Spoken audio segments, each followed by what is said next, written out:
दोस्तों नमस्कार। इस 1 घंटे की वीडियो को देखने के बाद आपको इतना कॉन्फिडेंस आएगा आपके एग्ज़ाम के लिए, ये आप खुद ही देख सकते हैं। इस वीडियो में मैंने आपके एनटीपीसी में जितने भी शिफ्ट हुए हैं सभी के 100% रियल प्लस इंग्लिश और हिंदी दोनों में कवर करे हैं। ये फास्ट रिवीजन वाली वीडियो होगी, ज़्यादा लंबी नहीं होगी। 1 घंटे में मैंने पूरे चीज़ें को समराइज करके पूरा कवर कर दिया है। तो इस जो प्रश्न है 500 प्रश्नों को भी आप सही से कर लेते हो, इसका मतलब आपका कॉन्फिडेंस इतना डेवलप हो जाएगा और आप अपने एग्ज़ाम में 20 से 25 नंबर से ज़्यादा यहीं से कवर करके जाएंगे। तो वीडियो को पूरा देखना आपके लिए बहुत हेल्प करेगा। तो चलिए वीडियो को शुरू करते हैं। भारत की प्रथम पंचवर्षीय योजना 1951 से 1956 का मुख्य फोकस किस क्षेत्र पर था, ये पूछा गया है आज की शिफ्ट में। ठीक है, यहाँ पर देख सकते हैं द फर्स्ट 5 ईयर प्लान 1951 से 1956 of Indian mainly focus on which sector, क्या कौन सा सेक्टर में था बताइए। तो यहाँ पर देख सकते हैं कृषि सेक्टर पे था। ऑप्शन नंबर जो कि बी है एग्रीकल्चर, ये सही हो जाएगा। ठीक है, यहाँ पर देख सकते हैं प्रथम पंचवर्षीय योजना जो कि 1951 से 1956 का मुख्य उद्देश्य कृषि और सिंचाई पर जोर देना था। यह हैरोल्ड डोमर मॉडल पर आधारित है, याद में रखेंगे। ठीक है, द फर्स्ट 5 ईयर प्लान 1951 से 1956 तक चला, mainly focus on agriculture and irrigation. It was based on the Harold Domar model. ठीक है, अगला प्रश्न, ये सभी प्रश्न पूछे गए आपके एग्जाम याद रखेंगे। ठीक है, या एक्स्ट्रा फैक्ट में याद रखेंगे। Which sector was given priority in the second 5 year plan, जो कि हुआ था द्वितीय पंचवर्षीय योजना 1956 से 1961 में किस क्षेत्र को प्राथमिकता दी गई बताएंगे। यहाँ पास देख सकते हैं भारी उद्योग, हैवी इंडस्ट्री को यहाँ पास दी गई प्राथमिकता। ठीक है, यहाँ पास आप देख सकते हैं ये जो दूसरी पंचवर्षीय योजना है इसको हम महालनोबिस मॉडल के आधार पर भी जानते हैं। ठीक है, पहले को हम क्या बोलते हैं, हैरोल्ड डोमर बोलते हैं, और दूसरे को महालनोबिस बोलते हैं, याद में रखेंगे। ठीक है, ये सभी प्रश्न पूछे गए आपके एग्जाम में, याद रखेंगे। What is the main reason for wheat cultivation in north west India, यानी कि उत्तर पश्चिम भारत में गेहूं की खेती का मुख्य कारण क्या है, ये पूछा गया है। ठीक है, तो यहाँ पर देख सकते हैं क्या हो जाएगा, उपजाऊ मिट्टी हो जाएगी, अत्यधिक वर्षा हो जाएगी, तटीय क्षेत्र हो जाएगा, वन क्षेत्र। ये पूछा गया है ना, मैं आपको एमसीक्यू फॉर्मेट में इसलिए करा रहा हूँ ताकि आपको एग्जाम वाला फीलिंग है। और अगर आप इस शिफ्ट में बैठे होते तो क्या आप इस क्वेश्चन को सॉल्व कर पाते, ये चीज़ मैं देखना चाह रहा हूँ। ठीक है, तो देखिए उत्तर पश्चिम में भारत में गेहूँ की खेती का मुख्य कारण है आपका उपजाऊ मिट्टी व अनुकूल जलवायु, जो कि ऑप्शन नंबर ए में है, वही सही हो जाएगा। ठीक है, fertile soil and suitable climate, जो कि यहाँ पर देख सकते हैं उत्तर पश्चिम भारत की उपजाऊ मिट्टी, सिंचाई की उपलब्धता और ठंडी जलवायु जो कि गेहूं उत्पादन के लिए उपयुक्त होती है। ठीक है, यहाँ पर देख सकते हैं। अगला प्रश्न है article 37 of the constitution of India state, क्या बोलते हैं भारतीय संविधान का अनुच्छेद 37 जो कि है क्या कहता है बताइए। यहाँ पास आपके ऑप्शन देख सकते हैं। फंडामेंटल राइट आर इन्फोर्सेबल, यानी कि मौलिक अधिकार न्यायालय में लागू नहीं होते, नीति निर्देशक तत्व न्यायालय में लागू नहीं होते, आपातकालीन प्रावधान या फिर शिक्षा का अधिकार। तो याद रखेंगे ऑप्शन बी जो कि है नीति निर्देशक सिद्धांत, डीपीएसपी जो कि क्या होती है, न्यायालय में लागू नहीं होता है, अदालत में लागू नहीं होता है। ये पूछा गया 100%। ठीक है, ये देख सकते हैं अनुच्छेद 37 कहता है कि नीति निर्देशक तत्व न्यायालय में लागू नहीं होते लेकिन राज्य के शासन में मौलिक है, ये याद रखेंगे। ठीक है, यहाँ पास इसको इंग्लिश भी आप देख सकते हैं। अगला है द केशवानंद भारती मामला, जो कि है केस है 1973 is related to which doctrine, मतलब ये बोल रहे हैं कि किस सिद्धांत से संबंधित है, बोल रहे विच प्रिंसिपल से संबंधित है। केशवानंद भारती मामला जो कि है 1973 किस सिद्धांत से संबंधित है बताओ। यहाँ पास अगर आप एग्जाम में होते तो आप क्या लगाते, तो यहाँ पर देख सकते हैं इसका जो क्या आंसर हो जाएगा मूल संरचना से संबंधित, ऑप्शन बी जो कि सही हो जाएगा। एक्सप्लेन दे देता हूँ आपको। 1973 के केशवानंद भारती मामले में सुप्रीम कोर्ट ने कहा कि संसद संविधान में संशोधन कर सकती है लेकिन मूल संरचना को नहीं बदल सकती है। ठीक है, यहाँ पास आप देख सकते हैं। अगला प्रश्न है वो developed the human development index, यानी कि HDI को कौन विकसित करता है, ये पूछा गया है। मानव विकास सूचकांक को कौन विकसित करता है, यहाँ पर देख सकते हैं कौन करता है बताइए। मानव विकास सूचकांक को किसने किया था, अमर्त्य सेन और महबूब उल हक ने किया था। यहाँ पास ऑप्शन ए सही हो जाएगा। मैं आपको ऑप्शन इसलिए दे रहा हूँ ताकि आप खुद से इसको सॉल्व करें। HDI की रचना 1990 में अमर्त्य सेन और महबूब उल हक ने की थी, जिसमें शिक्षा, स्वास्थ्य और आय को मापा जाता है। यहाँ पास ये देख सकते हैं। ठीक है, अगला झूमर नृत्य जो कि है झूमर dance is mainly associate with which state, झूमर नृत्य मुख्यतः किस राज्य से संबंधित है, आपको पता होना चाहिए। असम, राजस्थान, गुजरात या फिर उड़ीसा। ये हो जाएगा असम जो कि है। झूमुर है यहाँ पर, याद रखेंगे ना, झूमुर जो कि है, झूमर बोलेंगे तो राजस्थान बोलेंगे, लेकिन यहाँ पर क्या लिखा है, झूमुर नृत्य। झूमुर नृत्य जो कि असम के चाय बागान समुदाय द्वारा किया जाता है और यह शरद ऋतु में विशेष रूप से प्रचलित है। झूमुर की बात करें दोस्तों ना, याद रखेंगे, ठीक। अगला है which of the following is the most effective measure for earthquake risk management, यानी कि भूकंप जोखिम प्रबंधन का सबसे प्रभावी तरीका कौन सा है, बताइए। भूकंप की तैयारी है, प्रवास है, सिर्फ प्रार्थना है, फिर वनों की कटाई है। तो ये हो जाएगा आपका पहला भूकंप की तैयारी, अर्थक्वेक प्रिपरेडनेस, ठीक है, याद रखेंगे। यहाँ पर देख सकते हैं कि भूकंप की तैयारी जैसे भूकंप रोधी भवन, सुरक्षा स्थल पहचानना, आपातकालीन किट और ड्रॉप कवर होल्ड नियम पालन का सबसे महत्वपूर्ण उपाय है किसके लिए, भूकंप के लिए, ठीक है। यहाँ पर देख सकते हैं इंग्लिश में भी। अगला है चंद्रगुप्त तृतीय was also known by which name, Chandragupta द्वितीय को और किस नाम से जाना जाता है, ये पूछा गया था आज की एग्जाम में। बताओ इसका आंसर क्या लगाओगे आप। अगर आप इस शिफ्ट में होते तो क्या लगाते इसका आंसर, अपने आप को चेक करो। अशोक लगाते, विक्रमादित्य लगाते, स्कंदगुप्त लगाते या फिर बिंदुसार लगाते, तो लगाते क्या, विक्रमादित्य। ऑप्शन बी जो कि यहाँ पर सही हो जाएगा। देख सकते हैं चंद्रगुप्त द्वितीय 380 से 415 ईस्वी गुप्त वंश का शासक था, जिसे विक्रमादित्य भी कहा जाता है। उसके शासनकाल को स्वर्ण युग माना गया, यहाँ पर देख सकते हैं। अगला प्रश्न पूछा गया था which article of the constitution empower high court to issue right, मतलब भारतीय संविधान का कौन सा अनुच्छेद उच्च न्यायालय को रिट जारी करने का अधिकार देता है, पूछा गया था आज के शिफ्ट में, बताइए। आर्टिकल 32, आर्टिकल 226, आर्टिकल 370 या फिर आर्टिकल 356। ये हो जाएगा, यहाँ पर देख सकते हैं आर्टिकल 226 जो कि है अनुच्छेद 226 उच्च न्यायालय को मौलिक अधिकारों की रक्षा और अन्य प्रयोजन के लिए रिट जाने की शक्ति देता है। किसकी शक्ति देता है, इश्यू रिट, ठीक है, रिट जारी करने की शक्ति देता है, ठीक। एक प्रश्न है आपका which article of the constitution is called the heart and soul of the constitution by D.R. Ambedkar, यानी डॉक्टर भीमराव अम्बेडकर किस अनुच्छेद को संविधान की आत्मा कहा गया, बताओ। आर्टिकल 370, आर्टिकल 32, आर्टिकल 352 या फिर आर्टिकल 368। ऑप्शन नंबर बी जो कि सही हो जाएगा, आर्टिकल 32। अनुच्छेद 32 को मौलिक अधिकारों के संरक्षण हेतु सीधे सर्वोच्च न्यायालय में जाने का अधिकार देता है। अम्बेडकर ने इसे संविधान की आत्मा कहा है, ठीक है, यहाँ पर देख सकते हैं। अगला प्रश्न है how many type of rights can be supreme court issue under article 32, मतलब अनुच्छेद 32 के अंतर्गत सर्वोच्च न्यायालय कितने प्रकार की रिट जारी कर सकती है, ये बताइए क्या हो जाएगा, 5 प्रकार के। ऑप्शन सी जो कि सही हो जाएगा, सर्वोच्च न्यायालय 5 प्रकार की रिट जारी कर सकता है, हैबियंस कॉर्पस, मैडमस और प्रोहिबिशन जो कि है, सर्टिओररी है और क्योवो वारंटो है, ठीक है, याद रखेंगे यहाँ पास पाँचों को, ठीक है। अगला देख सकते हैं वो was awarded the best male football player in AIFF award 2025, यानी कि AIFF पुरस्कार 2025 में सर्वश्रेष्ठ पुरुष फुटबॉल खिलाड़ी का खिताब किसे मिला, किसको मिला पता है आपको, बताइए। तो ये हो जाएगा आपका बैचुंग भुट्टा को, ठीक है, बैचुंग भुटिया को मिला, यहाँ पर देख सकते हैं, है ना। 2025 के AIFF पुरस्कार में भूटिया को सर्वश्रेष्ठ पुरुष खिलाड़ी का पुरस्कार दिया गया। समारोह भुवनेश्वर में हुआ था, कहाँ हुआ था, ओडिशा में हुआ था। ये प्रश्न पूछा गया है, देख सकते हैं कि इसे एक्स्ट्रा फैक्ट है, याद रखेंगे।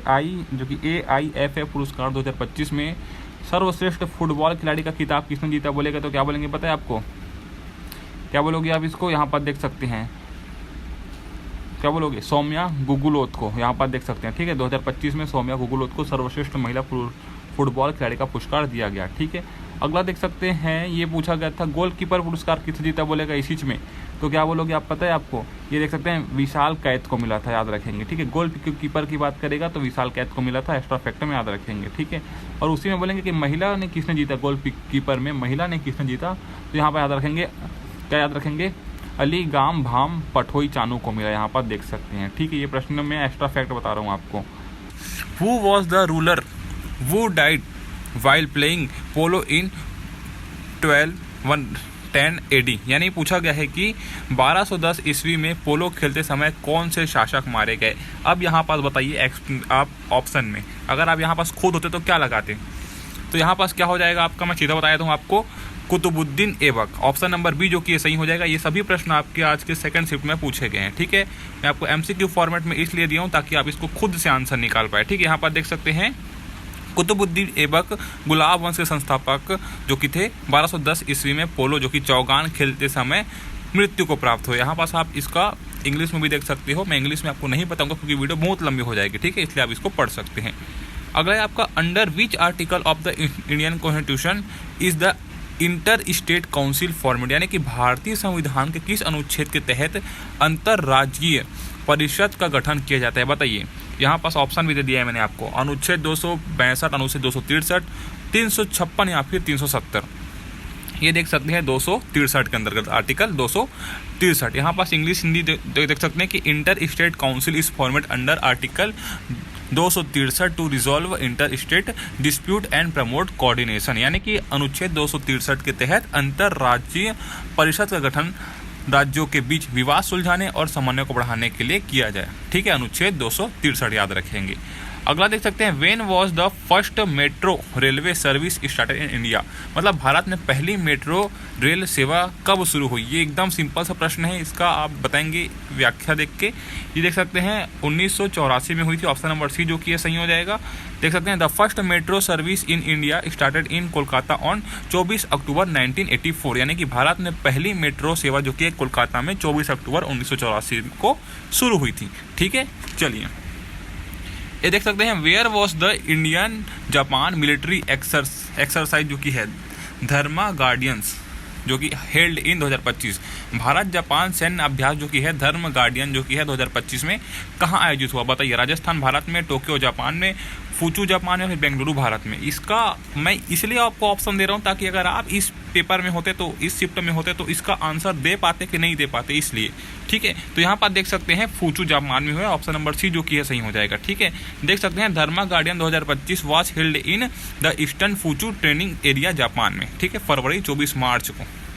यहाँ पर देख सकते हैं धर्म गार्डियन 2025 जापान के ईस्टर्न फुचू ट्रेनिंग एरिया में हुआ जो कि 24 फरवरी से 9 मार्च तक आयोजित हुआ, ठीक है। चलिए अगला है which film did Kartik Aaryan win the best actor award for the 2025 IIFA award. तो यहाँ देखेंगे कि 2025 IIFA अवार्ड में कार्तिक आर्यन को सर्वश्रेष्ठ अभिनेता का पुरस्कार किस फिल्म के लिए मिला, मैंने आपको बताया था।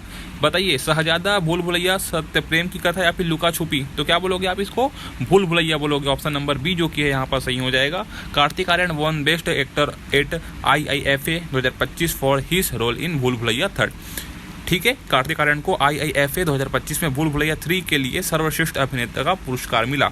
मैं आपको MCQ फॉर्मेट में इसलिए करा रहा हूँ ताकि आपका कंपटीशन, सॉरी क्या बोलना चाहिए, क्या बढ़े, कॉन्फिडेंस बढ़े। आप जितना कॉन्फिडेंस बढ़ाओगे अपने खुद के क्वेश्चन को देख के, उसको सॉल्व करके, आपको बहुत हेल्प करेगा, ठीक है। Which Indian state is home to the Thar desert, यानी थार मरुस्थल किस भारतीय राज्य में स्थित है, गुजरात, राजस्थान, हरियाणा या फिर पंजाब। सबको पता है राजस्थान में। ऑप्शन नंबर बी जो कि यहाँ पर सही हो जाएगा। देख सकते हैं the Thar desert is mainly located in Rajasthan, covering कितना 2 लाख वर्ग किलोमीटर जो कि है क्षेत्र कवर करता है थार मरुस्थल जो कि राजस्थान में स्थित है, ठीक है। चलिए ये PDF जो कि है मेरे टेलीग्राम चैनल में जा के ज्वाइन कर सकते हो। रात में मैं ऑल PDF करके डाल देता हूँ, ठीक है भाई, एकदम सिंपल।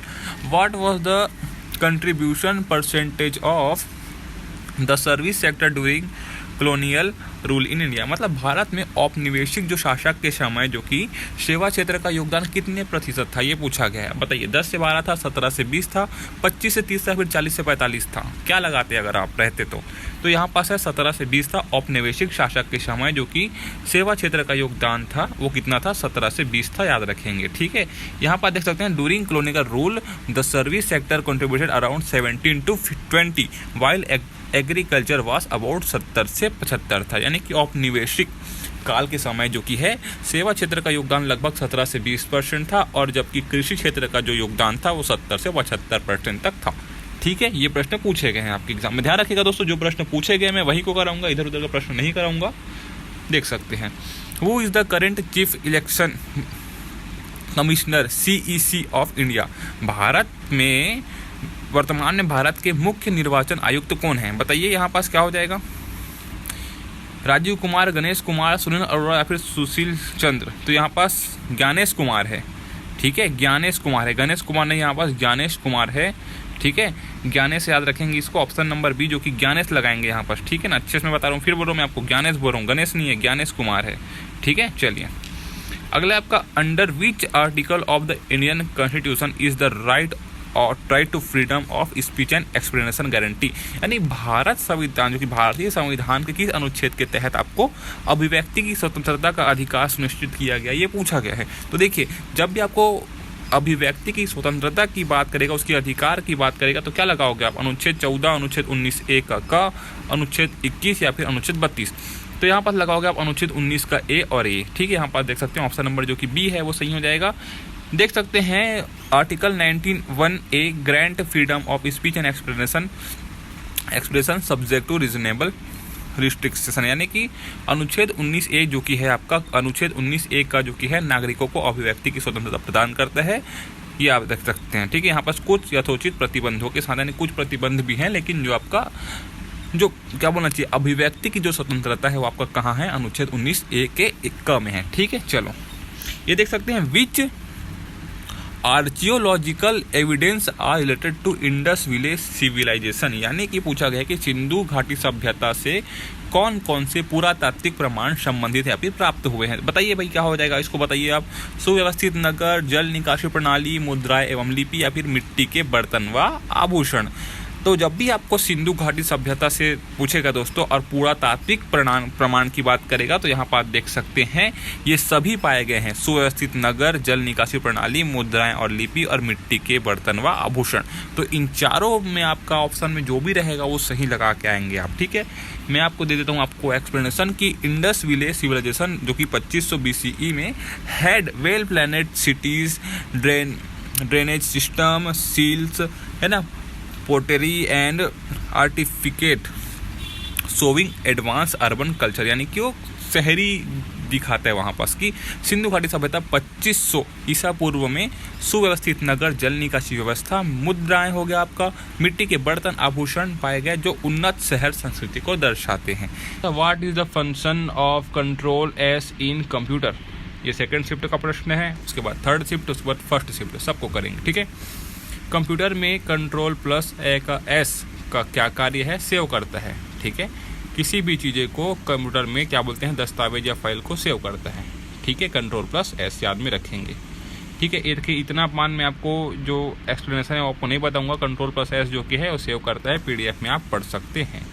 ठीक है, ये देखिए, what is the method to rename a file in computer, computer में फाइल का नाम बदलने की विधि क्या कहलाती है, ये पूछा गया है। तो फाइल एक्सप्लोरर में फाइल पर राइट क्लिक करके नाम बदले विकल्प चुन सकते हैं, या फिर ये आपका पूछा गया था कि F2 दबाकर आप क्या कर सकते हैं, नया नाम तो टाइप कर सकते हैं F2 दबा के। ठीक है, तो ये पूछा गया था। ये देख सकते हैं, Miriyala Appa Rao belong to which state, या फिर मिरियाला अप्पा राव किस राज्य से संबंधित है, पूछा गया था। आंध्र प्रदेश से संबंध है इनका। ठीक है, आंध्र प्रदेश से संबंध है। Which amendment is the 103th constitutional amendment act, 103वां संविधान संशोधन अधिनियम कौन सा है, पूछा गया है। तो देख सकते हैं 2019 आर्थिक रूप से कमजोर वर्ग जो कि EWS के लिए 10% आरक्षण की बात करता है, आपका 103वां संविधान संशोधन। यह संशोधन संविधान में अनुच्छेद 15(6) और 16(6) को जोड़कर लागू किया गया था, जो शिक्षा और सरकारी नौकरियों में आर्थिक रूप से पिछड़े लोगों को आरक्षण की अनुमति देता है। तो यही है। ठीक है, चलो या आप इंग्लिश में भी देख सकते हैं। ठीक है, चलिए, which amendment is the 73rd constitutional amendment act, 73वां संविधान संशोधन अधिनियम कौन सा है, ये पूछा गया है। तो देख सकते हैं 73वां संविधान संशोधन अधिनियम 1992 भारत में पंचायती राज व्यवस्था से संबंधित है। इस अधिनियम ने संविधान में एक नया भाग 4, ये क्या है आपका 9, संविधान में भाग 9 जोड़ा, जिसका शीर्षक पंचायतें है, और इसमें अनुच्छेद 243 से 243 ओ तक के प्रावधान शामिल है। इसके अंतर्गत एक नई 11वीं अनुसूची जोड़ी गई जिसमें पंचायतों के कार्यों के अंतर्गत 29 विषय शामिल है। ठीक है, ये आप इंग्लिश में भी देख सकते हैं। PDF आपको मिल जाएगा, जाके टेलीग्राम चैनल ज्वाइन करके रखेंगे। ठीक है। According to census 2011 what is the percentage of urban population in India? जनगणना 2011 के अनुसार भारत की शहरी जनसंख्या का प्रतिशत 31.16% था। ये आपको पता होना चाहिए। ठीक है। अकॉर्डिंग टू सेंसस 2011 जनगणना 2011 के अनुसार what is the population destiny of India? Bharat का जो जनसंख्या घनत्व है वो कितना है, ये पूछा गया था। 382 व्यक्ति पर किलोमीटर। ठीक है। चलो, Which term is used for a substance that inhibits or slow and chemical process? उस पदार्थ को क्या कहते हैं जो रासायनिक प्रक्रिया को रोकता या धीमा करता है? अवरोधक कहते हैं, इनहिबिटर कहते हैं। ये आपको पता होना चाहिए। ठीक है, पूछा गया था। अभी ऐसे ऐसे प्रश्न आएंगे जो आपके एग्जाम में नहीं पूछने चाहिए थे। इतने कठिन लेवल के प्रश्न देखते रहिए बस। What is the Indira exercise? Indira अभ्यास क्या है पता होना चाहिए। भारत और रूस के बीच एक संयुक्त द्विपक्षीय नौसैनिक अभ्यास है। यह अभ्यास 2003 से शुरू हुआ है, जो नियमित रूप से चल रहा है और जिसका उद्देश्य दोनों देशों की नौसेनाओं के बीच सहयोग और अंतर संचालन क्षमता को बढ़ावा देना है। तो इंदिरा अभ्यास भारत और रूस के बीच संबंधित है, एक द्विपक्षीय नौसैनिक अभ्यास है। ठीक है।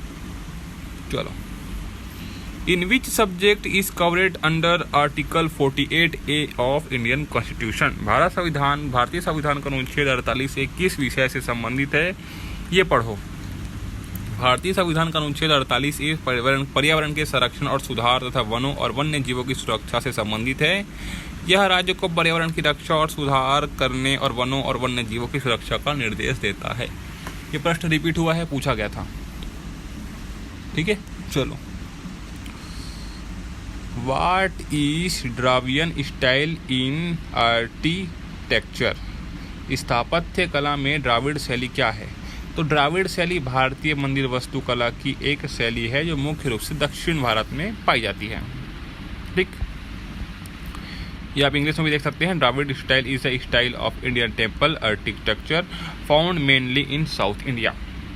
चलो, Who was the main leader of the revolt of 1857 in Delhi? 1857 के विद्रोह में दिल्ली का मुख्य नेता कौन था? बहादुर शाह जाफर था। ठीक है। भारत का सम्राट घोषित किया गया, जिन्हें विरोधियों द्वारा भारत का सम्राट घोषित किया गया, बहादुर शाह जाफर। हालांकि वास्तविक सैन्य नेतृत्व बख्त खान के हाथों में था, जो बरेली से दिल्ली आए थे। ठीक है। और सैनिकों की एक अदालत की स्थापना भी की थी। ये इंग्लिश में देख सकते हैं। अगला प्रश्न पूछा गया था, what was the provision of the regulating act of 1773 regarding जज इन सुप्रीम कोर्ट? 1773 के विनियमन, ठीक है, विनियमन अधिनियम में सुप्रीम कोर्ट के न्यायाधीशों के बारे में क्या प्रावधान था? 1773 के विनियमन अधिनियम रेगुलेटिंग एक्ट ऑफ 1773 में कलकत्ता में एक सुप्रीम कोर्ट की स्थापना का प्रावधान था, जिसमें एक मुख्य न्यायाधीश और 3 अन्य न्यायाधीश, जिन्हें पुइसनेज जज कहा जाता है। ठीक है। On which sector was Indian agriculture depend before 1857? 1857 से पहले भारतीय कृषि किस क्षेत्र पर निर्भर थी, ये पूछा गया। तो भाई मानसून और प्राकृतिक संसाधनों पर निर्भर थी, और ये अभी भी निर्भर है। ठीक है, कुछ हद तक कम हुई है लेकिन निर्भर है ये। ठीक है, तो इतना आपको on monsoon and natural resources. Which India business women hosted an event at the Lincoln centre? Lincoln centre में किस भारतीय व्यवसायी महिला ने कार्यक्रम की मेजबानी की?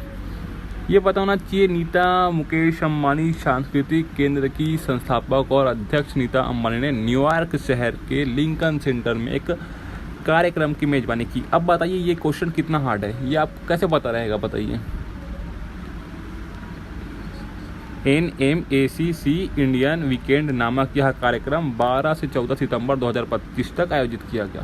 तो ऐसे प्रश्न पूछे जा रहे हैं आपकी एग्ज़ाम में। अभी तो रुको, अभी बहुत सारे ऐसे प्रश्न हैं जो आपकी एग्ज़ाम में नहीं पूछने चाहिए थे।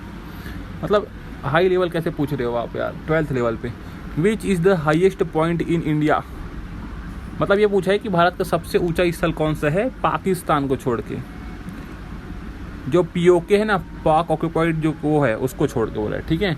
तो भारत का सबसे ऊंचा स्थल कंचनजंगा है, जो सिक्किम में स्थित है, आपको पता होना चाहिए। 85-86 मीटर इसका, यानी कि 28,169 फीट की ऊंचाई पर स्थित है। यह सिक्किम में स्थित है और दुनिया की तीसरी सबसे ऊंचाई है, जो कि भारत का है, ठीक है, जो भारत का है। अगला है between 1947 and 1991 which sector showed slow growth in India. 1947 से 1991 के बीच भारत के किस क्षेत्र में धीमी वृद्धि हुई? तो औद्योगिक क्षेत्र में याद रखेंगे, इस दौरान सरकार का उद्योग पर भारी नियंत्रण था, जिससे लाइसेंस राज कहा जाता है। जिस निजी क्षेत्र में वृद्धि हुई जो कि बाधित हुई थी, ठीक है, जो कि है इंडस्ट्रियल सेक्टर में, ठीक है। चलो, ये पूछा गया था in which year did Aurobindo Ghosh in which year the Aurobindo Ghosh resign from Baroda college. Aurobindo Ghosh ने किस वर्ष बड़ौदा कॉलेज से रिजाइन किया या फिर इस्तीफा दिया? 1906 में दिया था, पता होना चाहिए, ठीक है। मतलब उतने पहले का पूछो ताकि इंसान का दिमाग घूम जाए, ठीक है। What is the tenure of A UPSC member, उनका कार्यकाल कितना होता है? मैं आपको कंफर्म समझा देता हूँ आपको। संघ लोक सेवा आयोग जो कि होता है UPSC के सदस्य का कार्यकाल जो कि है 6 वर्ष का होता है, या फिर जब तक वे 65 वर्ष में उनका रिटायर हो जाता है। लेकिन मेन जो कार्यकाल होता है वो 6 वर्ष का होता है। लेकिन अगर वो हैं 6 वर्ष के आगे हैं तो वो 65 वर्ष तक जब तक रिटायर नहीं होते तब तक उनका होता है, ठीक है। ये चीज़ें आप समझ जाएंगे। कौन से विटामिन वसा में घुलनशील होते हैं? जो वसा में घुलनशील होते हैं फैट सोल्यूबल होता है ना। Which vitamin are fat soluble, तो याद रखेंगे यहाँ पास विटामिन A, D, E और K वसा में घुलनशील होते हैं। Vitamin A, D, E and K are fat soluble, ठीक है। यहाँ पास आप इंग्लिश में देख सकते हैं, यहाँ पास इंग्लिश और हिंदी दोनों में बताऊंगा मैं आपको। विटामिन 2 प्रकार के होते हैं, वसा में घुलनशील और जल में घुलनशील। देखिए, विटामिन B कॉम्प्लेक्स और C जो कि है जल में घुलनशील है, और बाकी जो A, D, E और K है ये वसा में घुलनशील है, आपको पता होना चाहिए, और शरीर में संग्रहित हो जाते हैं, ठीक है। चलो, ये आप इंग्लिश में भी देख सकते हैं। Vitamins are categorised as fat soluble and water soluble. B complex and vitamin C are water soluble, while A, D, E and K are fat soluble and can be stored in the body. Clear है यहाँ तक? ये PDF आपको मेरे Telegram channel पे मिल जाएगा, description में link है, जाके ज्वाइन कर सकते हो। पूरा PDF एक साथ दे दूंगा आपको ऐसे कलरफुल में, ठीक है। चलो, ये देख सकते हैं 129वां संविधान संशोधन किस विषय से संबंधित है? द 129वां constitutional amendment is related to which subject, ये पूछा गया है। एक राष्ट्र एक चुनाव से संबंधित है, वन नेशन वन इलेक्शन से संबंधित है। ये देख सकते हैं, यह संशोधन 17 दिसंबर 2024 को लाया गया, जिसमें अनुच्छेद 83, 172 और 327 और नया अनुच्छेद A शामिल किया गया। इसका जो कि उद्देश्य है केंद्र और राज्यों में एक साथ चुनाव कराना है, ठीक है। आप यहाँ पर देख सकते हैं, ठीक है। तो ये आप इंग्लिश में भी इसको पढ़ सकते हैं। अगला देख सकते हैं, पालक का हरा रंग किस पिगमेंट के कारण होता है? The green colour of spinach is due to which pigment, ये पूछा गया, याद रखेंगे क्लोरोफिल के कारण, आपको पता होना चाहिए। क्लोरोफिल के कारण जो कि है हरा कलर का होता है, ठीक है। यहाँ पर देख सकते हैं, क्लोरोफिल पत्तियों में पाए जाने वाला हरा वर्णक है जो प्रकाश संश्लेषण यानी कि फोटोसिंथेसिस की प्रक्रिया में प्रकाश अंश को अवशोषित करता है। पालक में कैरोटीन और जैथोफिन जैसे अन्य पिगमेंट भी होते हैं, लेकिन हरे रंग के लिए क्लोरोफिल जिम्मेदार है, ठीक है। क्लोरोफिल से ही प्रकाश संश्लेषण की क्रिया होती है। ये आप इंग्लिश में भी देख सकते हैं। अगला है, 2025 में परमाणु हथियार निषेध सम्मेलन कहाँ हुआ था? Where was the nuclear weapon prohibition conference held in 2025। आप क्वेश्चन गिनते रहना ना, ये 100% रियल प्रश्न है ये, ठीक है। संयुक्त राष्ट्र मुख्यालय न्यूयॉर्क में हुआ था, यूनाइटेड नेशन हेडक्वार्टर न्यूयॉर्क में, ठीक है। ये देख सकते हैं, व्याख्या मार्च 2025 में न्यूयॉर्क स्थित संयुक्त राष्ट्र मुख्यालय में परमाणु हथियारों के निषेध पर यह सम्मेलन हुआ था। इसका उद्देश्य वैश्विक निशस्त्रीकरण को बढ़ावा देना था। ठीक है। चलो, ये आप इंग्लिश में भी देख सकते हैं। इंग्लिश में मैं इसलिए नहीं बता रहा हूँ क्योंकि वीडियो बहुत ज़्यादा लंबी हो जाएगी और आपका टाइम भी वेस्ट होगा, ठीक है। लास्ट में मैं आपको PDF दूंगा, PDF से आप पढ़ सकते हैं। अभी मैं समरी की तरह बता रहा हूँ ताकि आपको क्वेश्चन समझ में आए, ठीक है। ये देख सकते हैं, मणिपुर की राजभाषा कौन सी है, ये पूछा गया है। What are the official language of Manipuri. Manipuri और मैतई जो कि है इसकी जो क्या है राजभाषा है, ठीक है। ये देख सकते हैं, मणिपुरी को 1992 में भारतीय संविधान के 8वीं अनुसूची में शामिल किया गया। यह राज्य की प्रमुख भाषा है और मैतई उसकी स्थानीय उपभाषा है, ठीक है। ये इंग्लिश में भी आप इसको देख सकते हैं। अनुच्छेद 226 किस अधिकार से संबंधित है। What power does article 226 of constitutional provide to high court. ये पूछा गया है, याद रखेंगे। हाई कोर्ट को रिट जारी करने की शक्ति, power to issue written by high court. Writ जारी करने का अधिकार देता है। यहाँ पर से आप व्याख्या देख सकते हैं। अनुच्छेद 226 के अंतर्गत हाई कोर्ट मौलिक अधिकारों तथा अन्य कानूनी अधिकारों की रक्षा हेतु रिट जारी कर सकता है, जबकि सुप्रीम कोर्ट को अनुच्छेद 32 के तहत रिट जारी करने का विशेष अधिकार है, ठीक है। सुप्रीम कोर्ट की बात करेगा तो अनुच्छेद 32 बात करेंगे, हाई कोर्ट की बात करेगा तो 226 बात करेंगे, ठीक है। ये आप इंग्लिश में देख सकते हैं, ठीक है। हाई कोर्ट के लिए आर्टिकल 226 की बात है और जब हम सुप्रीम कोर्ट की बात करेंगे तो आर्टिकल 32 है, याद रखेंगे, ठीक है। चलो, क्वेश्चन नंबर 7 है, 2025 का AI समिट कहाँ आयोजित हुआ था। Where was the AI summit 2025 held. Paris में हुआ था। 10 से 11 फरवरी को पेरिस में हुआ था, याद रखेंगे, ठीक है। ये आप इंग्लिश में देख सकते हैं। हाँ, अध्यक्षता देख सकते हैं कि फ्रांस के राष्ट्रपति इमैनुअल मैक्रो और भारत के प्रधानमंत्री नरेंद्र मोदी के संयुक्त रूप से हुई थी, उनकी अध्यक्षता में हुई थी, ठीक है। चलो, ये पूछा गया था, अनुसूचित जाति आयोग किस अनुच्छेद के अंतर्गत आता है। पूछा गया था, under which article is the schedule caste commission established. ये पूछा गया, याद रखेंगे, अनुच्छेद 338 के अंतर्गत आता है। ये देख सकते हैं, अनुच्छेद 338 के अंतर्गत अनुसूचित जाति और जनजाति आयोग की स्थापना हुई थी। 79वें संशोधन 2003 के बाद इसे विभाजित करके SC और ST के लिए अलग अलग आयोग बनाए गए, ठीक है। चलो, ये पूछा गया था, बिरसा मुंडा विद्रोह किस क्षेत्र में हुआ था करके। In which region did the Birsa Munda rebellion take place. ये पूछा गया था, झारखंड के क्षेत्र में हुआ था, आपको पता होना चाहिए। इस बिरसा मुंडा आंदोलन को हम क्या बोलते हैं, आपको पता है ना, उल गुलान भी कहते हैं। उल गुलान जो कि विद्रोह भी बोलते हैं, याद रखेंगे, ठीक है। चलो, ये प्रश्न पूछा गया था 2025 में T20 क्रिकेट में 9000 रन पूरे करने वाले पहले भारतीय क्रिकेटर, वो became the first India cricketer to cross 9000 run in T20 cricket in 2025। ये हो जाएगा विराट कोहली, याद रखेंगे। ये विराट कोहली आप देख सकते हैं, ठीक है। इंग्लिश हिंदी में दोनों में आपको PDF में दे दूंगा, अभी मैं आपको सिर्फ बता रहा हूँ। 2025 में पद्मश्री से किसे सम्मानित किया गया। वो वॉज अवॉर्डेड द पद्मश्री इन 2025 अरुणोदय शाह को। साहित्य व शिक्षा के क्षेत्र में अरुणोदय शाह और अरुंधति भट्टाचार्य को पूर्व SBI चेयरपर्सन के रूप में दिया गया, ठीक है, पद्मश्री दिया गया, ठीक है, 2025 में, ठीक है जी। यहाँ तक आप देख सकते हैं। अगला, ये जो PDF दूंगा ना वो बहुत डिटेल में रहेगा, ठीक है। मैं अभी आपको एकदम डिटेल में नहीं बता रहा हूँ क्योंकि वीडियो बहुत लंबी हो जाएगी। सौरमंडल के गठन की गैर धूल परिकल्पना किसने दी। हु प्रपोजेड द गैस एंड धूल nebular theory of solar system formation, याद रखेंगे, इमैनुअल कांट ने और लैप्लास ने दी। यहाँ पर देख सकते हैं आप, ये भी आप देख सकते हैं, है ना। और इस थ्योरी के अनुसार सौरमंडल गैस और धूल के बादल के संघनन से बना है, ये बना है आपको, ठीक है। चलो, ये पूछा गया था, भारतीय प्रशासनिक सेवा IAS का औपचारिक गठन कब हुआ। When was the India administrative service IAS formally constructed. ये पूछा गया है, याद रखेंगे, 1951 में, 1951 में अलिखित भारतीय सेवा अधिनियम के तहत, ठीक है, इन 1951 under the all India service act. ये देख सकते हैं आप, ठीक है। चलो, अगला प्रश्न है, मई 2025 में भारत के मुख्य न्यायाधीश कौन बने। आपको पता होना चाहिए, जस्टिस BR गवई बने, आपको पता होना चाहिए, इतना पता है आपको, ठीक है। 14 मई 2025 को बने थे, ठीक है। 51वें नंबर के बने थे, ये आपको पता होना चाहिए, ठीक है। ये पूछ सकते हैं, बाकी मैं आपको फटाफट करा देता हूँ ये चीज़ें को।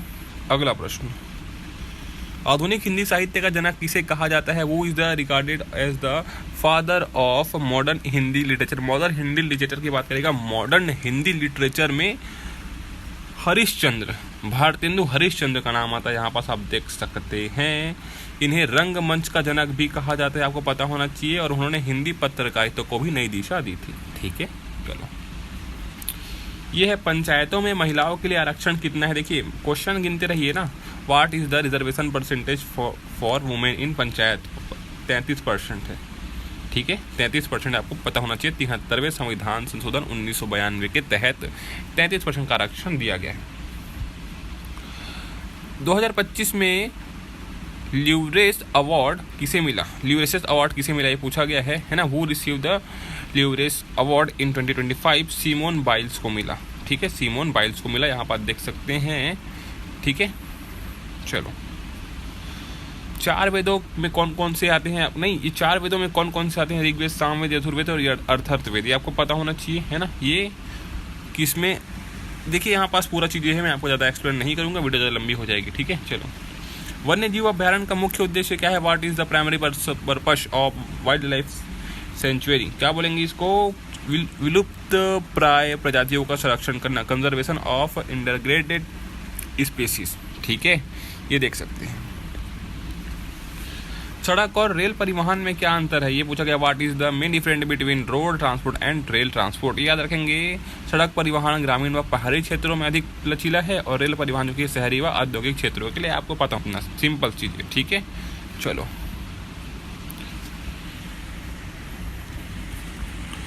ये देख सकते हैं। फराइजी आंदोलन किसने चलाया? वो लीड द फराइजी मूवमेंट, किसने लीड किया? मान के चलो हाजी शरीअतुल्लाह ने, यहाँ पर देख सकते हैं हाजी शरीअतुल्लाह ने किया। फराइजी आंदोलन 19वीं शताब्दी में पूर्व बंगाल में हाजी शरीअतुल्लाह ने चलाया। इसका उद्देश्य धार्मिक शुद्धि, सामाजिकरण सुधार और ब्रिटिश व जमहूरियाती शोषण का विरोध करना था। ये आप इंग्लिश में भी देख सकते हैं। पीडीएफ के लिए आप बिल्कुल ज्वाइन हो सकते हैं मेरे टेलीग्राम चैनल पे। एक साथ मैं फर्स्ट शिफ्ट, सेकंड शिफ्ट और थर्ड शिफ्ट के पूरे प्रश्न दे देता हूँ। ठीक है, ऐसे कलरफुल में रहता है, आपको पढ़ने में बहुत मजा आएगा। अगला बताइए, 24वें संविधान संशोधन 1971 का क्या महत्व है? ये पूछा गया था। What is the significant of the 24th constitutional amendment 1971? याद रखेंगे, संसद को संविधान में किसी भी भाग में संशोधन का अधिकार वापस मिला इसमें। ठीक है, चलिए। It restored parliament power to amend any part of the constitution. ठीक है, ये इंग्लिश में मैं नहीं बता रहा हूँ, ये मैं व्याख्या नहीं कर रहा हूँ, क्योंकि आप पढ़ सकते हैं पीडीएफ में। ठीक है, क्वांटम थ्योरी में 1925 का प्रमुख योगदान किस मनोवैज्ञानिक ने दिया? Which scientist gave a major contribute to quantum theory in 1925? याद रखेंगे, वर्नर हाइजेनबर्ग ने दिया 1925 में। ठीक है, चलिए देख लीजिए। 24 नंबर का क्वेश्चन है। कंप्यूटर में कट और पेस्ट में शॉर्टकट क्या है? कट पेस्ट में शॉर्टकट क्या है? कट के लिए क्या करेंगे? वी। पेस्ट के लिए क्या करेंगे? वी करेंगे। ये आपको पता होना चाहिए। What are the keyboard shortcut for cut and paste in computer? देख सकते हैं, कट के लिए कंट्रोल एक्स की बात करेगा, पेस्ट के लिए कंट्रोल वी की बात करेगा, आपको पता होना चाहिए। ठीक है, चलो चलो चलो प्राचीन भारतीय प्रशासन में सबसे बड़ा प्रशासनिक इकाई क्या कहलाती है? तो ये क्या कहलाती है पता है आपको? भुक्ति कहलाती है। ये है ना, सबसे ज़्यादा जो बड़ा इकाई है प्रशासनिक का, वो भुक्ति कहलाती है, जिसे उपरिक नामक अधिकारी शासित करता था। उसके अंतर्गत विषय और ग्राम आते थे। ठीक, अगला, भारत चीन सीमा विवाद किस रेखा से जुड़ा हुआ है? आपको पता होना चाहिए। वास्तविक नियंत्रण, line of acute control, LAC से जुड़ा हुआ है, आपको पता होना चाहिए। ठीक है, line of acute control. Bharat के उत्तरी मैदानों में किस प्रकार की मिट्टी पाई जाती है? पहले भी कवर कराया है। जलोढ़ मिट्टी पाई जाती है जो नदी से बन जाती है, नदी के जो बन जाती है। ठीक है, याद रखेंगे। 30 मई 2025 को सुप्रीम कोर्ट में किन 3 नए जजों की नियुक्ति हुई? याद रखेंगे, NV अंजरिया, विजय बिश्नोई और S चंद्रा। ये आपको पता होना चाहिए। 30 मई को हुआ था। ठीक है, दक्कन के पठार का पूर्वी भाग किस पर्वतमाला से घिरा हुआ है? The eastern part of the Deccan प्लेटू is bounded by which mountain range? याद रखेंगे, पूर्वी घाट से, ईस्टर्न घाट से घिरा हुआ है। ठीक है, और देख सकते हैं जबकि पश्चिमी भाग जो कि पश्चिमी घाट से घिरा हुआ है, आपको पता होना चाहिए। ठीक है, ये लास्ट क्वेश्चन दे देता हूँ आपको। उदारीकरण 1991 के बाद पहला निजी बैंक कौन सा था जिसे RBI से लाइसेंस मिला? Which was the first private sector bank to receive a licence from receive licence from RBI, याद रखेंगे क्या, HDFC बैंक, ठीक है, HDFC बैंक याद में रखेंगे, ठीक है। 2025 में फार्मूला रेस का विजेता कौन था, है ना, ये पूछा गया है आपका। तो यहाँ पर देख सकते हैं Kush Maini he won the sprint race at the Monaco Grand Prix, यानी कि कुश मैनी इन्होंने मोनाको ग्रैंड प्री की स्प्रिंट रेस जीती थी, ठीक है, याद रखेंगे। फार्मूला रेस जो की है ये पूछा गया है आपके एग्जाम से, ठीक है। चलो, ये पूछा गया है मातृत्व राहत से संबंधित भारतीय संविधान अनुच्छेद कौन सा है, तो अनुच्छेद 42 है, याद रखेंगे। 42 है, आर्टिकल 42 जो की है, इसमें राज्य को उचित कार्य पारिस्थितिकी और मातृत्व लाभ प्रदान करने का निर्देश है। Article 42 it directs the state to ensure human working condition and maternity relief, ठीक है। यहाँ पर देख सकते हैं, यहाँ अनुच्छेद DPSP यानी कि directive principle of state policy का हिस्सा है, ठीक है, आर्टिकल 42। चलिए, ये प्रश्न देख सकते हैं मौर्य साम्राज्य का संस्थापक कौन है, तो यहाँ पर देख सकते हैं चंद्रगुप्त मौर्य जो कि है मौर्य साम्राज्य का संस्थापक है। इन्होंने 322 ईसा पूर्व नंद वंश को हराकर साम्राज्य की स्थापना की। कौन साम्राज्य की, मौर्य साम्राज्य की। Chandragupta Maurya founded the Maurya empire in 320 BCE by defending the Nandas, okay. इसके बाद पुत्र बिंदुसार और फिर अशोक महान शासक बने, ठीक है ना। चलो, ISSF जूनियर वर्ल्ड कप 2025 में भारत का पहला स्वर्ण पदक किसने जीता, तो ये जीता जो कि है आपके कनक ने, है ना। 10 मीटर एयर पिस्टल स्पर्धा में गोल्ड मेडल जीता कनक ने, ठीक है। यहाँ पर देखते हैं कनक ने पिछले साल लीमा में सिल्वर जीता था। यह प्रश्न जो कि खेल से जुड़ा हुआ, यह पूछा गया था आपके एग्जाम में, ठीक है। अगला है आपका राष्ट्रीय पिछड़ा वर्ग NCBC किस अनुच्छेद से संबंधित है, ये क्वेश्चन हार्ड है आपके लिए। अनुच्छेद 338B 102 संविधान संशोधन जो कि 2018 में जोड़ा गया था, ठीक है। Article 338B added by the 102 constitutional amendment in 2018, ठीक है। चलिए, यहाँ पर देख सकते हैं इससे NCBC को संवैधानिक दर्जा मिला, ठीक है। अगला, freedom is my bright right and I shall have it, ये नारा किसने दिया, तो ये किसने दिया, बाल गंगाधर तिलक ने दिया, है ना। लोकमान्य इनको कहा जाता है, बाल गंगाधर तिलक को।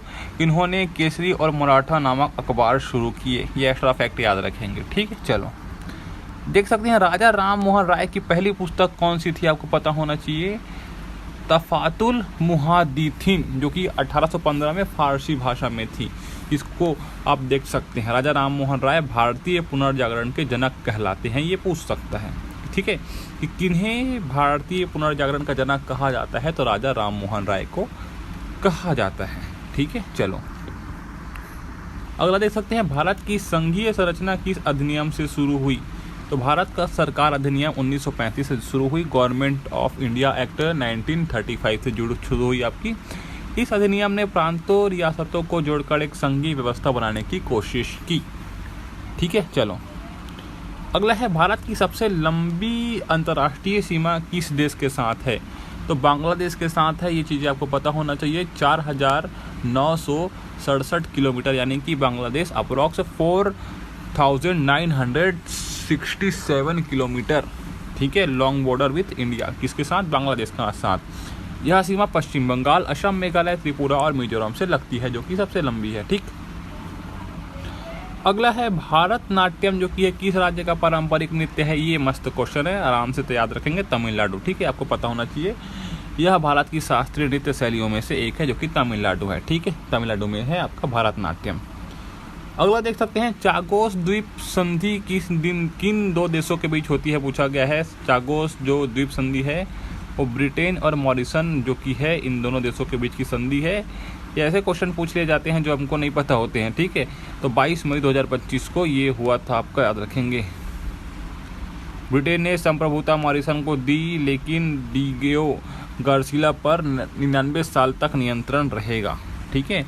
तो चागोस द्वीप संधि जो कि है ब्रिटेन एंड मॉरिशन के बीच हुई थी 22 मई 2025 को। तो देख सकते हैं करंट अफेयर से संबंधित प्रश्न पूछ जा रहे हैं, जो कि आपके लिए हेल्प करेगा, ठीक है। तो आप इसको सभी को करके जाएंगे। IIFA पुरस्कार 2025 में सर्वश्रेष्ठ फिल्म अभिनेता कौन रहे? तो सर्वश्रेष्ठ जो फिल्म है वो लापता लेडीज रही, आपको पता है, कई बार कराया है मैंने इस चीज़ को। और सर्वश्रेष्ठ अभिनेता है आपके कार्तिक आर्यन, जो कि है, याद रखेंगे, ठीक है। चलिए, यहाँ पास आप देख सकते हैं जो IIFA जो कि है 2025 में जयपुर में आयोजित हुआ था, ये भी पता होना चाहिए आपको। अगला है भारतीय संविधान की चौथी अनुसूची किससे संबंधित है? ये पूछा गया है ना। कौन सी चौथी जो अनुसूची है वो किससे संबंधित है पूछा गया है, तो याद रखेंगे राज्यसभा की सीटों के आवंटन से। Allocate of seat in the Rajya Sabha, expression देख सकते हैं, यह अनुच्छेद 4 और 80 से जुड़ा हुआ है। ओके, अगला है अरब सागर में कौन सा द्वीप समूह स्थित है? लक्षद्वीप स्थित है, आपको पता होना चाहिए। अरब सागर में लक्षद्वीप स्थित है। यह मूंगा द्वीपों का समूह है, राजधानी कवरत्ती है, ठीक है। चलो, अगला है राज्य सरकार का वास्तविक प्रमुख कौन होता है? राज्य सरकार का वास्तविक प्रमुख मुख्यमंत्री होता है, चीफ मिनिस्टर होता है। राज्यपाल औपचारिक प्रमुख होता है, लेकिन कार्यकारी शक्ति मुख्यमंत्री के पास ही होती है, वही करता धरता होता है राज्य का। ओके, अगला देख सकते हैं योजना आयोग का पहला अध्यक्ष कौन था? जवाहरलाल नेहरू थे, याद रखेंगे। 1950 में योजना आयोग बना था, अब इसकी जगह नीति आयोग ने ले लिया है, ठीक है भाई। अगला है आपका ध्वनि की बार बार परावर्तन से कौन सी घटना उत्पन्न होती है? तो प्रतिध्वनि या गुंजन की जो घटना है वो उत्पन्न होती है। यहाँ पर देख सकते हैं जब ध्वनि तरंगे किसी सतह से टकराकर वापस लौटती है तो प्रतिध्वनि सुनाई देती है। बंद हॉल या कमरे में यह बार बार गूंज सकती है, और ऐसी जगह जहाँ पे जो हॉल है वो पूरा खाली है, ठीक है, तो ज़्यादा गूंजती है। अगला है राष्ट्रीय ग्रामीण रोजगार कार्यक्रम NREP के अंतर्गत क्या शामिल नहीं है? ये पूछा गया था। तो गैर रोजगार, गैर इंफ्रास्ट्रक्चर गतिविधियाँ जो NREP से बाहर हो, जो कि शामिल नहीं है। नॉन एम्प्लॉयमेंट और नॉन इंफ्रास्ट्रक्चर रिलेटेड एक्टिविटीज़ जो शामिल नहीं है। NREP का उद्देश्य ग्रामीण क्षेत्रों में रोजगार देना, सड़कों, स्कूल, भवन जैसी संरचना बनाना था। ओके, क्वेश्चन नंबर देखिए 19 में आपको इतना क्वेश्चन कराऊंगा ना, आपकी एग्जाम में बहुत हेल्प करेगा। क्वेश्चन नंबर 19 है ग्रामीण क्षेत्रों में ऑल वेदर सड़क उपलब्ध कराने के लिए कौन सी योजना चलाई गई? ये आगे रखेंगे, प्रधानमंत्री ग्राम सड़क योजना चलाई गई आपकी, ठीक है। इस योजना से दिसंबर 2021 तक लगभग 68,040 यानी कि 68,040 किलोमीटर सड़क बन गई। अगला है 7वीं पंचवर्षीय योजना 1985 का ग्रामीण क्षेत्र में मुख्य फोकस क्या था? देखिए 7वीं पंचवर्षीय योजना जो की थी आपकी समेकित ग्रामीण विकास और गरीबी उन्मूलन, ये चीज़ें मैंने आपको बहुत अच्छे तरीके से पढ़ा चुका है। जाके आप एक बार देख लेंगे तो आपका 3 नंबर कंफर्म हो जाएगा, प्लेलिस्ट में दिख जाएगा आपको, ठीक है।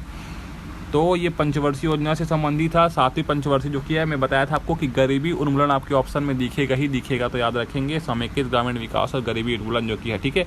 Integrated rural development and poverty alleviation, इस योजना में IRDP और NREP जैसे कार्यक्रम शामिल थे ताकि ग्रामीण गरीबों की स्थिति में सुधार ला सके, ठीक है।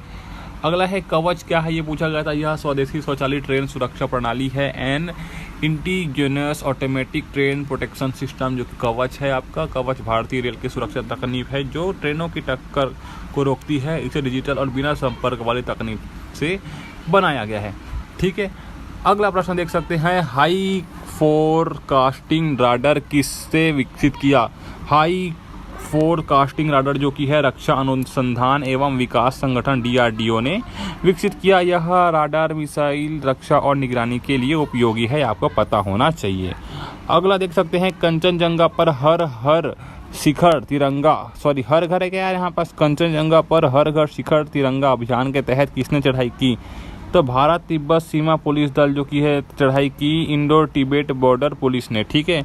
ITBP यहाँ पर देख सकते हैं, ITBP ने 8,356 मीटर ऊंची कंचनजंगा चोटी पर राष्ट्रीय ध्वज फहराया। यह दुनिया की तीसरी सबसे ऊंची चोटी है, ठीक है। विच article of the Indian constitution provide special administration for tribal area? मतलब भारतीय संविधान का कौन सा अनुच्छेद जनजातीय क्षेत्रों के विशेष प्रशासन से संबंधित है? अनुच्छेद 244 जो कि है आर्टिकल है, ये जो कि संबंधित है। यहाँ पास एक्सप्लेनेशन देख सकते हैं कि अनुच्छेद 244 के तहत अनुसूचित क्षेत्रों और जनजातीय क्षेत्रों के प्रशासन के लिए विशेष व्यवस्था की गई है।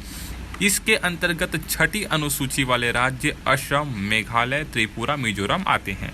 ये आप इंग्लिश में देख सकते हैं। Article 244 provide special provision for the governance of schedule and tribal areas. It cover 6 schedule state like Assam, Meghalaya, Tripura and Mizoram. Clear है? चलो सेकंड क्वेश्चन है, वो administered the oath to the governor of a state in India. मतलब भारत में राज्यपाल को शपथ कौन दिलाता है? पूछा गया था। उच्च न्यायालय का मुख्य न्यायाधीश यानी chief justice of high court जो कि है दिलाता है भारत के राज्यपाल को शपथ। ये देख सकते हैं, राज्यपाल को शपथ संबंधित राज्य के उच्च न्यायालय के मुख्य न्यायाधीश दिलाते हैं। यदि मुख्य न्यायाधीश उपलब्ध नहीं होते हैं तो वरिष्ठतम न्यायाधीश शपथ दिलाते हैं। क्लियर है कि नहीं है? ठीक है, चलिए क्वेश्चन अगला है, what is the subject matter of article 14 of the constitution. संविधान का अनुच्छेद 14 किससे संबंधित है?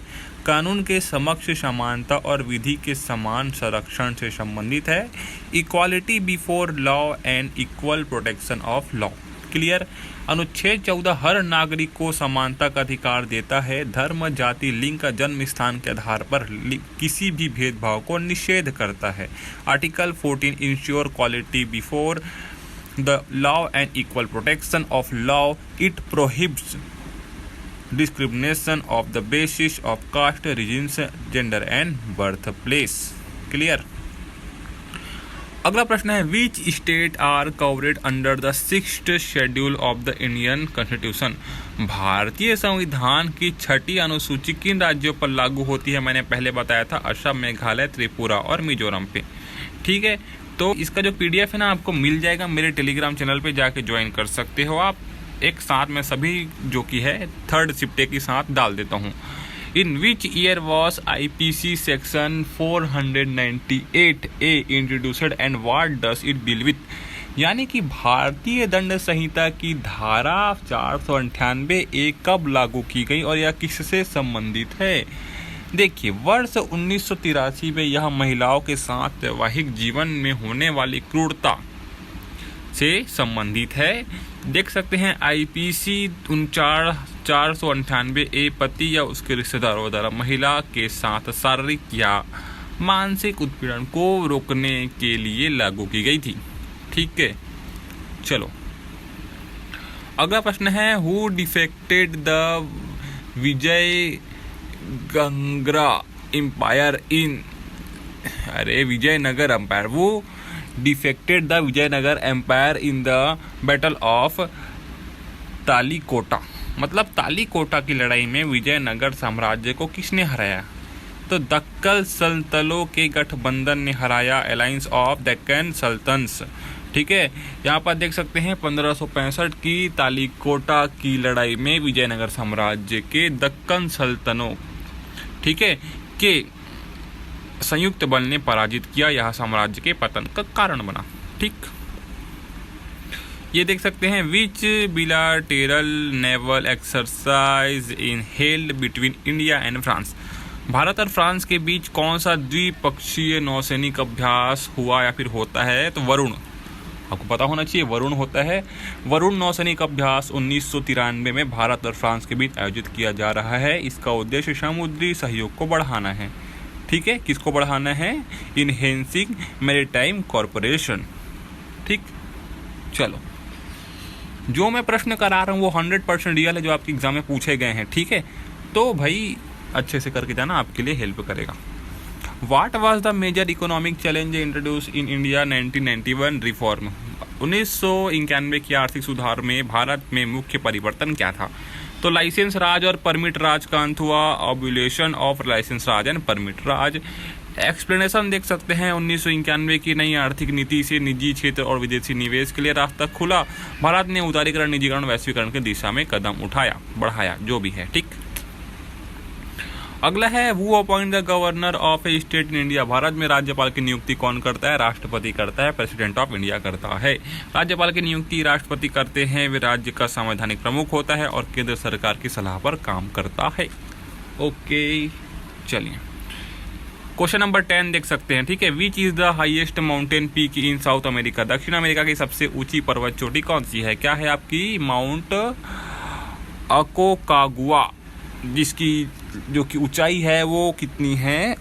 6961, ठीक है, 6961 मीटर। यह एडिज पर्वत श्रृंखला में अर्जेंटीना में स्थित है। इसकी ऊंचाई 6961 मीटर है। Okay okay okay. अगला प्रश्न देख सकते हैं, what does the fourth schedule of the constitution deal with?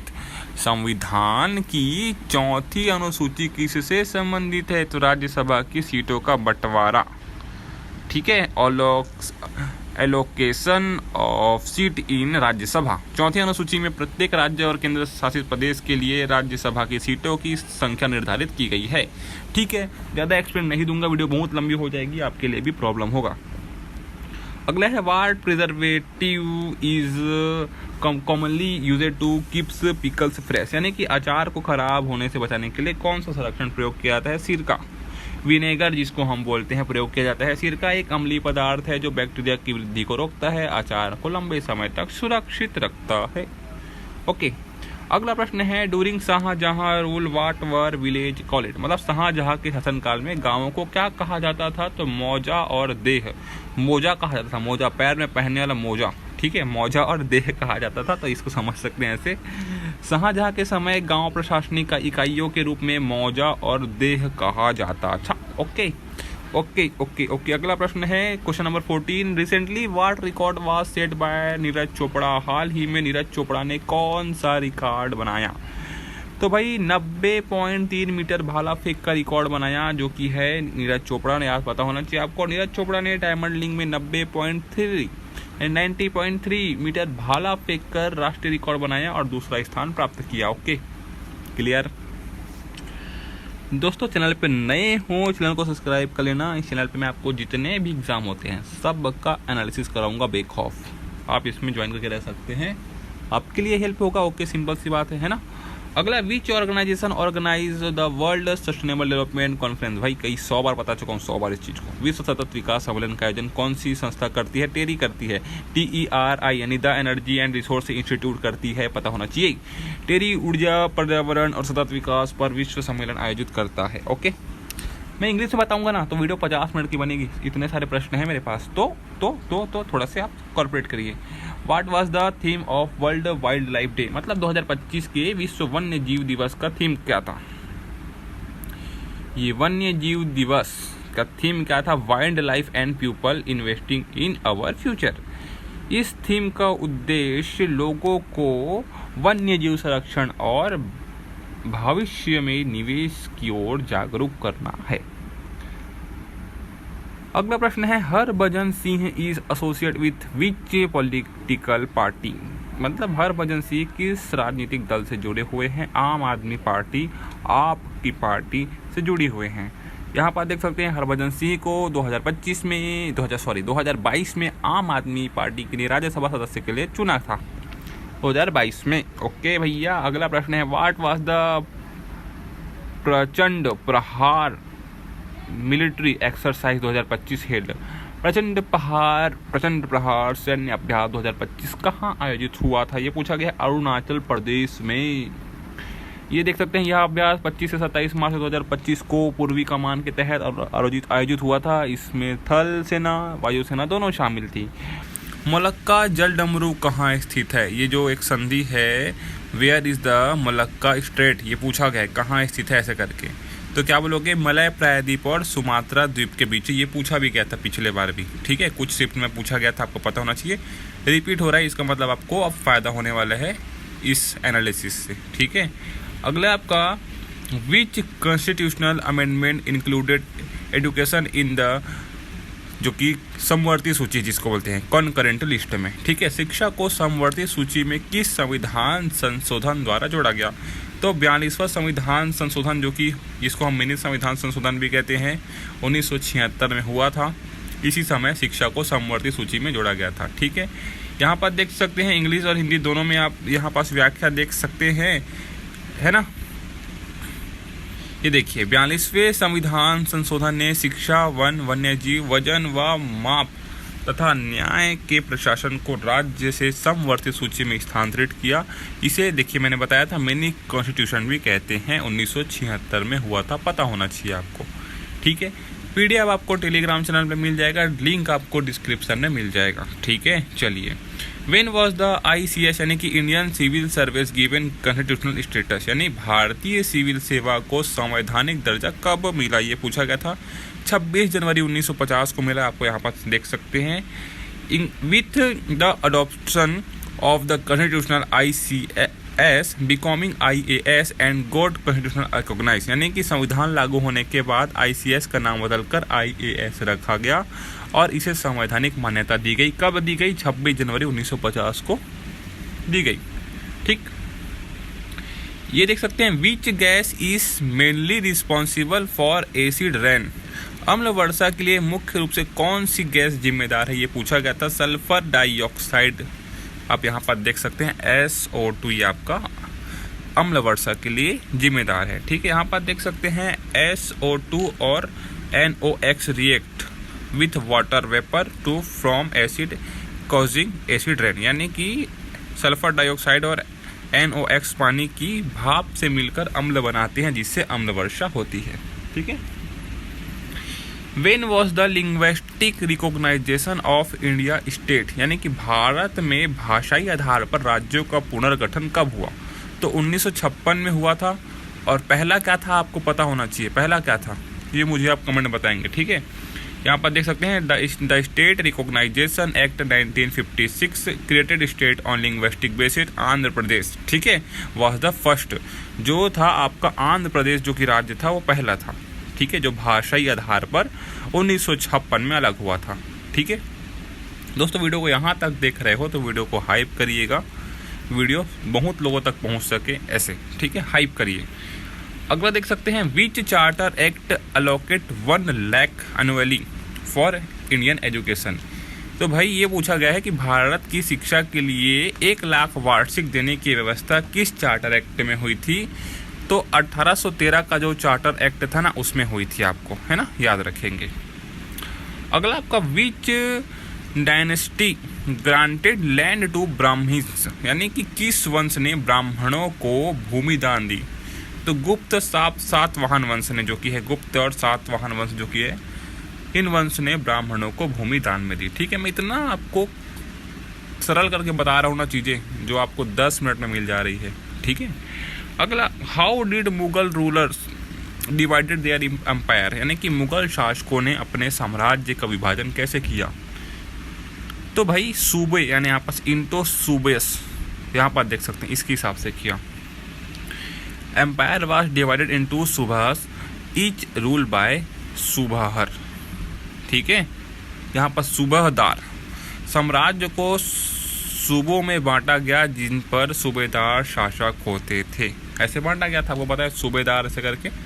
Okay, अगला देख सकते हैं, वेन वॉस बार्क, यानी कि बाभा परमाणु जो कि एटॉमिक रिसर्च अनुसंधान है सेंटर है, इस्टेब्लिशड, मतलब बाभा परमाणु अनुसंधान केंद्र की स्थापना कब हुई, ये पूछा गया था। 1954 में हुई थी, आपको इसका आंसर रहना चाहिए याद। ठीक है, अगला पूछा गया था, विच मिशन इज आफ्टर चंद्रयान 3, तो चंद्रयान 3 के बाद कौन सा मिशन है? तो डीप स्पेस जिसको हम बोलते हैं, यानी कि चंद्रयान 4 था। ओके, अगला पूछा गया था, which mountain range block south west monsoon, यानी दक्षिण पश्चिम मानसून को कौन सी पर्वतमाला अवरुद्ध करती है? तो जो पश्चिमी घाट करेगी भाई, दक्षिण पश्चिम से बात करेंगे तो पश्चिमी घाट करेगी, वेस्टर्न घाट्स ऑप्शन आएगा आपका। ठीक है, अगला है आपका, which article define the council of minister, मंत्री परिषद की व्यवस्था भारतीय संविधान के कौन से अनुच्छेद में है? देखिए दोस्तों, बहुत ही सिंपल तरीके से आपको चीज़ें समझा रहा हूँ, वीडियो को हाइप जरूर करिएगा। ठीक है, तो देखिए, मंत्री परिषद की व्यवस्था जो कि है भारतीय संविधान के 74 और 75 में है, याद रखेंगे, आर्टिकल 74 एंड 75। ठीक, अगला है आपका, वो वॉन 10,000 मीटर एंड 5,000 मीटर इन एशियाई एथलेटिक चैंपियनशिप 2025। एशियाई एथलेटिक चैंपियनशिप 2025 में 10,000 मीटर व 5,000 मीटर दौड़ किसने जीती? तो ये जीती आपकी गुलवीर सिंह ने, याद रखेंगे नाम, गुलवीर सिंह का। ओके, अगला है व्हेन इज गुड फ्राइडे इन 2025। 2025 में गुड फ्राइडे कब मनाया गया, फिर कब है? तो 18 अप्रैल 2025 को है, याद रखेंगे, ठीक है, जो कि है, ठीक है ना। अगला है हमारे पास भारत में उच्च न्यायालय जो कि हाई कोर्ट के न्यायाधीशों का स्थानांतरण ट्रांसफर किसके द्वारा किया जाता है ना, ये पूछा गया था। तो भारत के राष्ट्रपति द्वारा किया जाता है, ठीक है। और किसके सलाह में? CJI के परामर्श जो कि है उसके सलाह में किया जाता है। अनुच्छेद 222 के अंतर्गत ये बात कही गई है, ठीक है, कि राष्ट्रपति जो कि है भारत के जो मुख्य न्यायाधीश है उसके परामर्श के बाद हाई कोर्ट के न्यायाधीशों का स्थानांतरण कर सकते हैं, ठीक है। ये प्रश्न पूछा गया था कौन सी मिट्टी अम्लीय गुणों वाली होती है करके, तो याद रखेंगे लेटराइट मिट्टी। और ये भी याद रखेंगे कि 7 से नीचे हो जाएगा उसका pH मान तो वो हो जाएगा आपका अम्लीय, ठीक है। और देखिए यहाँ पास जो कि लेटराइट मिट्टी का pH 7 से कम होता है, इसलिए यह अम्लीय होती है। यह मुख्यतः उष्णकटिबंधीय क्षेत्रों में पाई जाती है और इसमें पोषक तत्वों की कमी होती है, ठीक है। चलो, ये पूछा गया था हरित क्रांति जो कि है ग्रीन रिवॉल्यूशन से सबसे अधिक किस फसल का उत्पादन बढ़ा करके, which crop saw the most significant increase due to green revolution. याद रखेंगे गेहूं और धान जो कि है, वीट और राइस है, ये आपके बढ़ा इसका उत्पादन जो कि है। हरित क्रांति जो कि 1960 से 70 में उन्नत किस्म के बीज HYV सिंचाई उर्वरक और कीटनाशक के प्रयोग से गेहूं और धान का उत्पादन कई गुना बढ़ा, ठीक है। ये आप इंग्लिश में भी देख सकते हैं, ठीक है ना। चलो, ये आपका देख सकते हैं प्रोटीन में कौन सा तत्व नहीं पाया जाता, which element is not found in protein. याद रखेंगे फास्फोरस जो कि है नहीं पाया जाता है। देख सकते हैं प्रोटीन मुख्यतः कार्बन, हाइड्रोजन, ऑक्सीजन और नाइट्रोजन से बने होते हैं, जबकि फास्फोरस प्रोटीन का घटक नहीं है। यह DNA और RNA में पाया जाता है, ठीक। ये PDF मेरे टेलीग्राम चैनल पे मिल जाएगा, जाके ज्वाइन कर सकते हो, डिस्क्रिप्शन पे लिंक है। लास्ट में मैं सीधा ऑल PDF करके दे देता हूँ, ठीक है। इलेक्ट्रॉनिक पासपोर्ट जो कि है ई पासपोर्ट शुरू करने का मुख्य उद्देश्य का था, पूछा गया था what is the main purpose of the introducing the electronic passport. E passport की बात करेगा तो देखिए यात्रियों की सुरक्षा और यात्रा दस्तावेजों का आधुनिकीकरण, ये आपको पता होना चाहिए, ठीक है। ई पासपोर्ट में RFID चिप लगाई जाती है, ये पता होना चाहिए आपको, जिसमें यात्री के बायोमेट्रिक डाटा को सुरक्षित रखा जाता है। इससे फर्जीवाड़े और पहचान चोरी जैसी समस्याएं कम होती है। ये चिप लगता है, उसको पता होगा, ठीक है। अगला देख सकते हैं डाक विभाग इंडियन पोस्ट द्वारा विकसित डिजी पिन का उद्देश्य क्या है, ये पूछा गया था आपके एग्जाम में।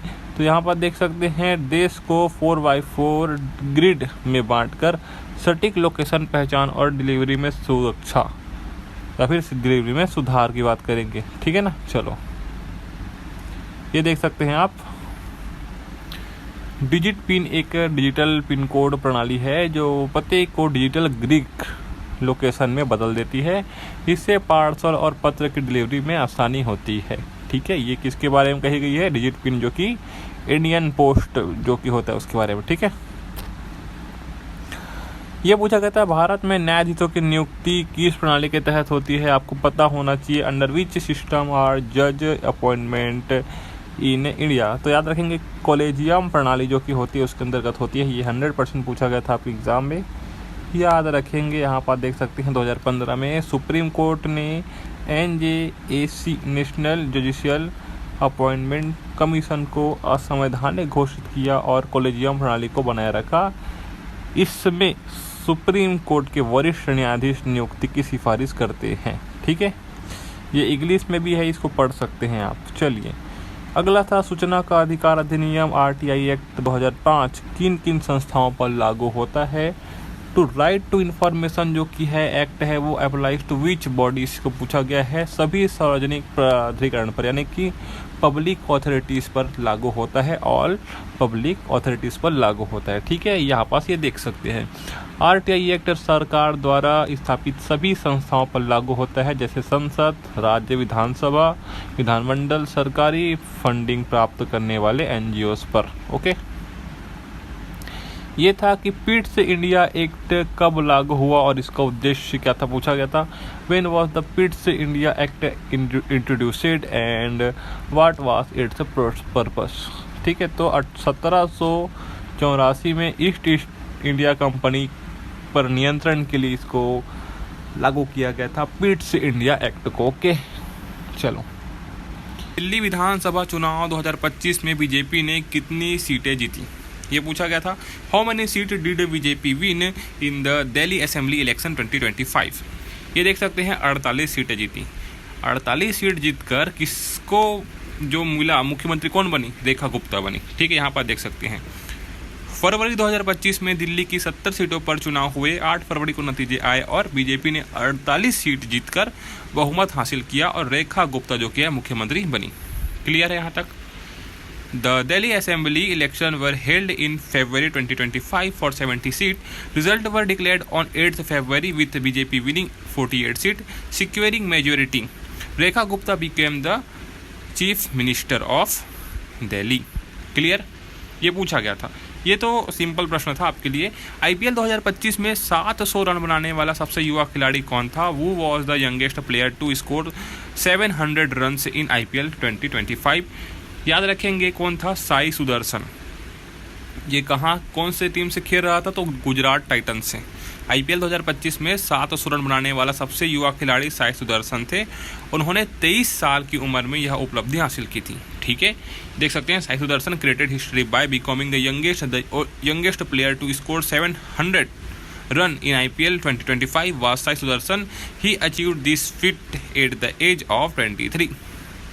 ठीक है, किस टीम से बिलोंग करते बोलेंगे, क्या बोलोगे आप? गुजरात टाइटन से।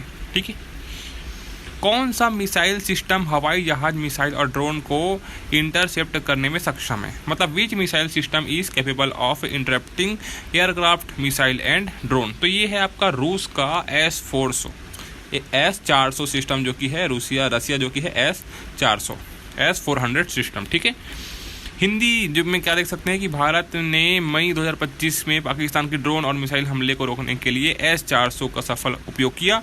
यह दुनिया की सबसे उन्नत एयर डिफेंस सिस्टम में गिना जाता है। ठीक है, in May 2025 India successfully used the Russia S-400 system to stop Pakistani drone and missile attack. It is one of the world most advantage air defence system. अभी ये तो ईजी था, अभी क्वेश्चन को देखना। ऐसे प्रश्न पूछे गए हैं जो नहीं पूछे जाने चाहिए थे। ये तो और सिंपल है। विश्व जल दिवस 2025 की थीम क्या थी, ये सबको पता होना चाहिए। What was the theme of world water day 2025 की बात करेंगे, ग्लेशियर संरक्षण था, ग्लेशियर प्रिजर्वेशन की बात कही गई थी। यहाँ पास हिंदी में देख सकते हैं कि 22 मार्च 2025 को मनाए जाने वाले विश्व जल दिवस की थीम ग्लेशियर संरक्षण था, जो जलवायु जल संसाधन प्रबंधन में ग्लेशियर की भूमिका पर केंद्रित थी। ये आप इंग्लिश में भी देख सकते हैं। अगर मैं इंग्लिश में बताऊँगा तो वीडियो 50 मिनट की बन जाएगी, इसलिए मुझे फास्ट फॉरवर्ड करना पड़ता है। ठीक है, आप इसको पढ़ सकते हैं। इसरो का जो 100वां मिशन कब लॉन्च हुआ, ये प्रश्न देखो। अब ये जो प्रश्न रियल में पूछा गया था या फिर नहीं पूछा गया था, या फिर इसी से संबंधित प्रश्न पूछा गया था कि इसरो का 100वां मिशन कब लॉन्च किया गया था, और ये प्रश्न NTPC में ग्रेजुएट लेवल में पूछा जा चुका है। तो इसरो का जो 100वां मिशन है वो 9 सितंबर 2012 को लागू हुआ था, है ना। ये प्रश्न पूछा गया था आपके एग्जाम में आज के में, और यही प्रश्न आपके NTPC में भी पूछा गया था। आप गूगल में सर्च करोगे तो आपको दिख जाएगा। ठीक है, अगला अभी और देखिए, मुगल साम्राज्य में राज्य की राजस्व व्यवस्था की जिम्मेदारी किसके पास थी? वो was the responsible for the revenue system in Mughal empire. तो इसको नाम लेते हैं हम दीवान ए आला, जिसको हम बोलते हैं ना। मुगल प्रशासन में दीवान ए आला वित्त और राजस्व का सर्वोच्च अधिकारी होता था। In the Mughal administration the Diwan e Ala was the chief officer responsible for financial and revenue. Clear है। चलो,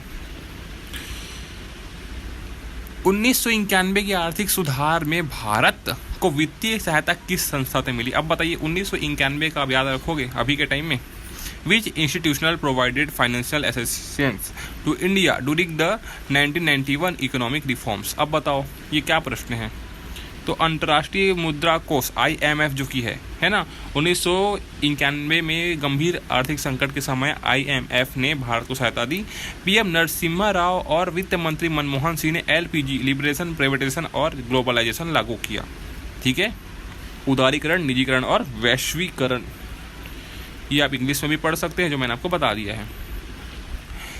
अब थोड़ा एक्स्ट्रा फैक्ट में ये याद रखेंगे कि 1991 के आर्थिक सुधार किस प्रधानमंत्री और वित्त मंत्री के नेतृत्व में किया गया? अभी बताया था मैंने, किनके बीच में किया गया था? PV नरसिम्हा राव जो कि प्रधानमंत्री थे, और वित्त मंत्री जो कि डॉक्टर मनमोहन सिंह थे। ठीक है, इन्हीं के समय में प्राइवेटाइजेशन, ग्लोबलाइजेशन और क्या बोलते हैं उसको, उदारीकरण उसको लागू किया गया था। ठीक है, ये आप यहाँ पर देख सकते हैं। अगला प्रश्न है, मृदा अपरदन सॉइल इरोसियन रोकने की प्रमुख तकनीक कौन सी है? दोस्तों चैनल पर नए हो तो चैनल को सब्सक्राइब कर लेना। इस चैनल पे आपको जितने भी एनालिसिस होते हैं, जितने भी एग्जाम होते हैं, सबके एनालिसिस कराऊंगा हिंदी और इंग्लिश दोनों में। ठीक है, वीडियो को हाइप कीजिएगा, थोड़ा से हाइप का ऑप्शन आपको दिखने को मिल जाएगा वहाँ पर, तो हाइप करिए। ठीक है, मृदा अपरदन रोकने की प्रमुख तकनीक कौन सी है? What is the main technique to prevent soil erosion? तो क्या बोलेंगे इसको? समुच्चर खेती या फिर कंटूर फार्मिंग जिसको हम बोलते हैं, कंटूर खेती जिसको हम बोलते हैं, उसके लिए है ना, या फिर कुछ ऐसे भी उपयोग किए जाते हैं। लेकिन जो ये फार्मिंग है, समुच्चन खेती और कंटूर फार्मिंग, ये किया जाता है। ठीक है, देखिए समुच्च रेखाओं के साथ खेती करने से पानी का बहाव रुकता है, मिट्टी बहने से बचती है और ट्रेसिंग या थ्रेसिंग भी कहते हैं। ये आप पढ़ सकते हैं। देखिए फोर्ट सेंट जॉर्ज का निर्माण कब और कहाँ हुआ? अब बताओ ये प्रश्न। When and where was fort St है ना जॉर्ज कंस्ट्रक्टेड, ये पूछा गया है। अब बताइए यहाँ पास 1639 से 1640 मद्रास में, यानी चेन्नई में, ये प्रश्न पूछा गया आपकी सेकंड शिफ्ट में। अभी देखते जाओ, ऐसे ऐसे प्रश्न पूछे गए हैं भाई। ब्रिटिश ईस्ट इंडिया कंपनी ने इसे बनाया था। यह भारत का पहला अंग्रेजी किला था और अब तमिलनाडु विधानसभा का मुख्यालय है, ये याद रखेंगे। ठीक है, यहाँ पास आप एक्सप्लेनेशन भी देख सकते हैं। अगला, हिमालय से निकलने वाली प्रमुख नदियाँ कौन सी है? सिंपल सा क्वेश्चन है। Which are the main river originating from the Himalayas? Sindhu, Ganga, Brahmaputra, Indus, Ganga, Brahmaputra, ये सभी निकलती हैं, पता होना चाहिए आपको। ये नदियाँ भारत की कृषि और परिस्थिति के लिए अत्यंत महत्वपूर्ण है, आपको पता होना चाहिए। ठीक है, मंत्रिपरिषद काउंसिल ऑफ मिनिस्टर का मुख्य कार्य क्या है? What is the main function of the council of ministers? देखिए मंत्रिपरिषद का जो मुख्य कार्य है वो सरकार की नीतियों को निर्धारित करना होता है, कानून को लागू करना होता है, प्रशासन का संचालन करना होता है, या सरकार का निर्णय लेने में सर्वोच्च संस्था है, आपको पता होना चाहिए। सिंपल सा काम है। ठीक है, सरकार के जो काम काज होते हैं विभागों के, वो भी सब चीज़ देखता है। ठीक है, determine the politics of the government, implement loss and run the administration. ठीक, चलो ये प्रश्न देखिए। 86वां संविधान संशोधन अधिनियम 2002 किस अधिकार से संबंधित है? आपको पता होना चाहिए, आरटीई एक्ट से संबंधित है ना। आरटीई एक्ट 21A से है ना। द 86 कॉन्स्टिट्यूशनल अमेंडमेंट एक्ट 2002 इस रिलेटेड टू विच राइट, यहाँ पर देख सकते हैं, राइट टू एजुकेशन से संबंधित है आर्टिकल 21A से। ठीक है, यह संशोधन 6 से 14 वर्ष के बच्चों के लिए शिक्षा को मौलिक अधिकार बनाता है, याद रखेंगे। This amendment made education a fundamental right for children aged 6 to 14 under article 21A। ठीक है, अधिक कार्बोहाइड्रेट खाने से क्या प्रभाव पड़ता है? What are the effect of consuming excess carbohydrate? तो देखिए मोटापा, डायबिटीज, हृदय रोग का खतरा बढ़ जाता है, ये चीज़ें आप यहाँ पास देखा गया है। ज़्यादा कार्बोहाइड्रेट लेने से शरीर में वसा बढ़ती है, थकान और पाचन संबंधी समस्या हो सकती है, ये आप देख सकते हैं। ठीक, कार्बोहाइड्रेट में कितने कैलोरी होती है? 4 कैलोरी होती है आई थिंक, है ना। मैं आपको थोड़ा याद कराते चलाता हूँ यहाँ पास। आवृत्ति और समय अवधि का संबंध क्या है? फ्रीक्वेंसी और टाइम पीरियड का। What is the relationship between frequency and time period बोला गया है। तो ये मैं आपको ऑप्शन दिखा देता हूँ, आंसर भी दिखा देता हूँ, और अपने हिसाब से आप सॉल्व कर सकते हैं इसको। ठीक है, चलिए ये पूछा गया था, रॉलेट एक्ट का विरोध किन मुस्लिम विद्वानों ने किया? Which Muslim scholars opposite the Rowlatt act? Maulana Mahmud Hasan, मौलाना अब्दुल बारी, मौलाना हुसैन अहमद मदनी ने क्या किया था? रॉलेट एक्ट का विरोध किया था। यहाँ पर देख सकते हैं, इन उलेमा ने गांधी जी के साथ मिलकर पंजाब और दिल्ली में आंदोलन किया था, आपको पता होना चाहिए। 1908 का नोबेल पुरस्कार चिकित्सा फिजियोलॉजी किसे मिला? अब बताओ, वो वन द नोबेल पुरस्कार in psychology of medicine in 1908? Ilya Ilyich Mechnikov और पॉल एहरिलीच। अब बताइए भाई, ऐसे नाम आपको याद करना पड़ता है, वो भी उतना दिन का, समझ रहे हो बात को। तो यहाँ पास ये देख सकते हैं आप। ठीक है, ये देख सकते हैं, गणित की एक क्वेश्चन है, 14 सेंटीमीटर व्यास वाले गोले का पृष्ठीय क्षेत्रफल ज्ञात कीजिए। गोले का पृष्ठीय क्षेत्रफल आप निकाल के इसको ज्ञात कर सकते हैं। What is the surface area of A sphere with A diameter of 14 centimetre? तो यहाँ पास मैं आपको डायरेक्ट आंसर दिखा देता हूँ भैया। ये भी है, पूछा गया था लाभ हानि से संबंधित प्रश्न। भारत के दक्षिण पूर्व में कौन सा देश स्थित है, ये पूछा गया था। सिंपल सा क्वेश्चन है, which country is located south east of India. Sri Lanka पता होना चाहिए, ऑप्शन में श्रीलंका होगा। ठीक है, थोड़ा सा एक्स्ट्रा देख लेंगे कि भारत के दक्षिण पूर्व में श्रीलंका स्थित है। यह हिंद महासागर का एक द्वीप देश है। इंडोनेशिया भी दक्षिण पूर्व में है, लेकिन भारत से सीमा साझा नहीं करता है, इसलिए आप इंडोनेशिया को नहीं लगाएंगे अगर सीमा साझा नहीं करता है, क्योंकि ठीक है। भारत के अन्य पड़ोसी देश देख सकते हैं, पाकिस्तान, अफगानिस्तान जो कि उत्तर पश्चिम में है, नेपाल, भूटान, चीन जो कि उत्तर में है, बांग्लादेश और म्यांमार जो कि पूर्व में है, म्यांमार जो कि पूर्व में है, मालदीव दक्षिण और पश्चिम में। इतना आपको पता होना चाहिए। ये इतना आप नॉलेज याद रखेंगे एक्स्ट्रा फैक्ट के रूप में। ठीक है, ये इंग्लिश में देख सकते हैं। इंग्लिश में आपको नहीं बताऊंगा क्योंकि वीडियो बहुत लंबी हो जाएगी आपकी इंग्लिश बताते हुए। आप इसको खुद पॉज करके पढ़ सकते हैं या फिर आप PDF में एक साथ इसको पढ़ सकते हैं। ठीक है, मैं आपको ऊपर ही ऊपर बता रहा हूँ जिससे आपको समझ आए। देखिए, 88वां संविधान संशोधन अधिनियम किससे संबंधित है? The 88th constitutional amendment act is related to. तो मैं आपको इंग्लिश और हिंदी दोनों में प्रश्न बता दे रहा हूँ आपको। देख सकते हैं, सर्विस टैक्स से संबंधित है, सेवा कर से संबंधित है। 88वां संविधान संशोधन 2003 में किया गया था, जिसके तहत अनुच्छेद 268 ए जोड़ा गया। इसमें सेवा कर को भी शामिल किया गया, जिसे केंद्र सरकार लगाती है और उसका संग्रहण और वितरण केंद्र व राज्य सरकार दोनों करती है। तो ये आप याद में रखेंगे। ठीक है, कब हुआ था? 88वां संविधान संशोधन 2003 में किया गया था। और क्या जोड़ा गया था? 268 ए जोड़ा गया था। ठीक है, चलो आप ये देख सकते हैं इंग्लिश में। ये अगला है आपका 101वां संविधान संशोधन अधिनियम किससे संबंधित है? The 101st constitutional amendment act is related to. ये पूछा गया है, वस्तु और सेवा कर से संबंधित है। वही आपको एक्स्ट्रा फैक्ट से संबंधित क्वेश्चन है आपका। GST goods and service tax से संबंधित है। 101वां संविधान जो कि 2016 में संशोधन में हुआ था और इसके तहत अनुच्छेद 246 ए जोड़ा गया और GST वस्तु एवं सेवा कर जो कि बोलते हैं उसको लागू किया गया।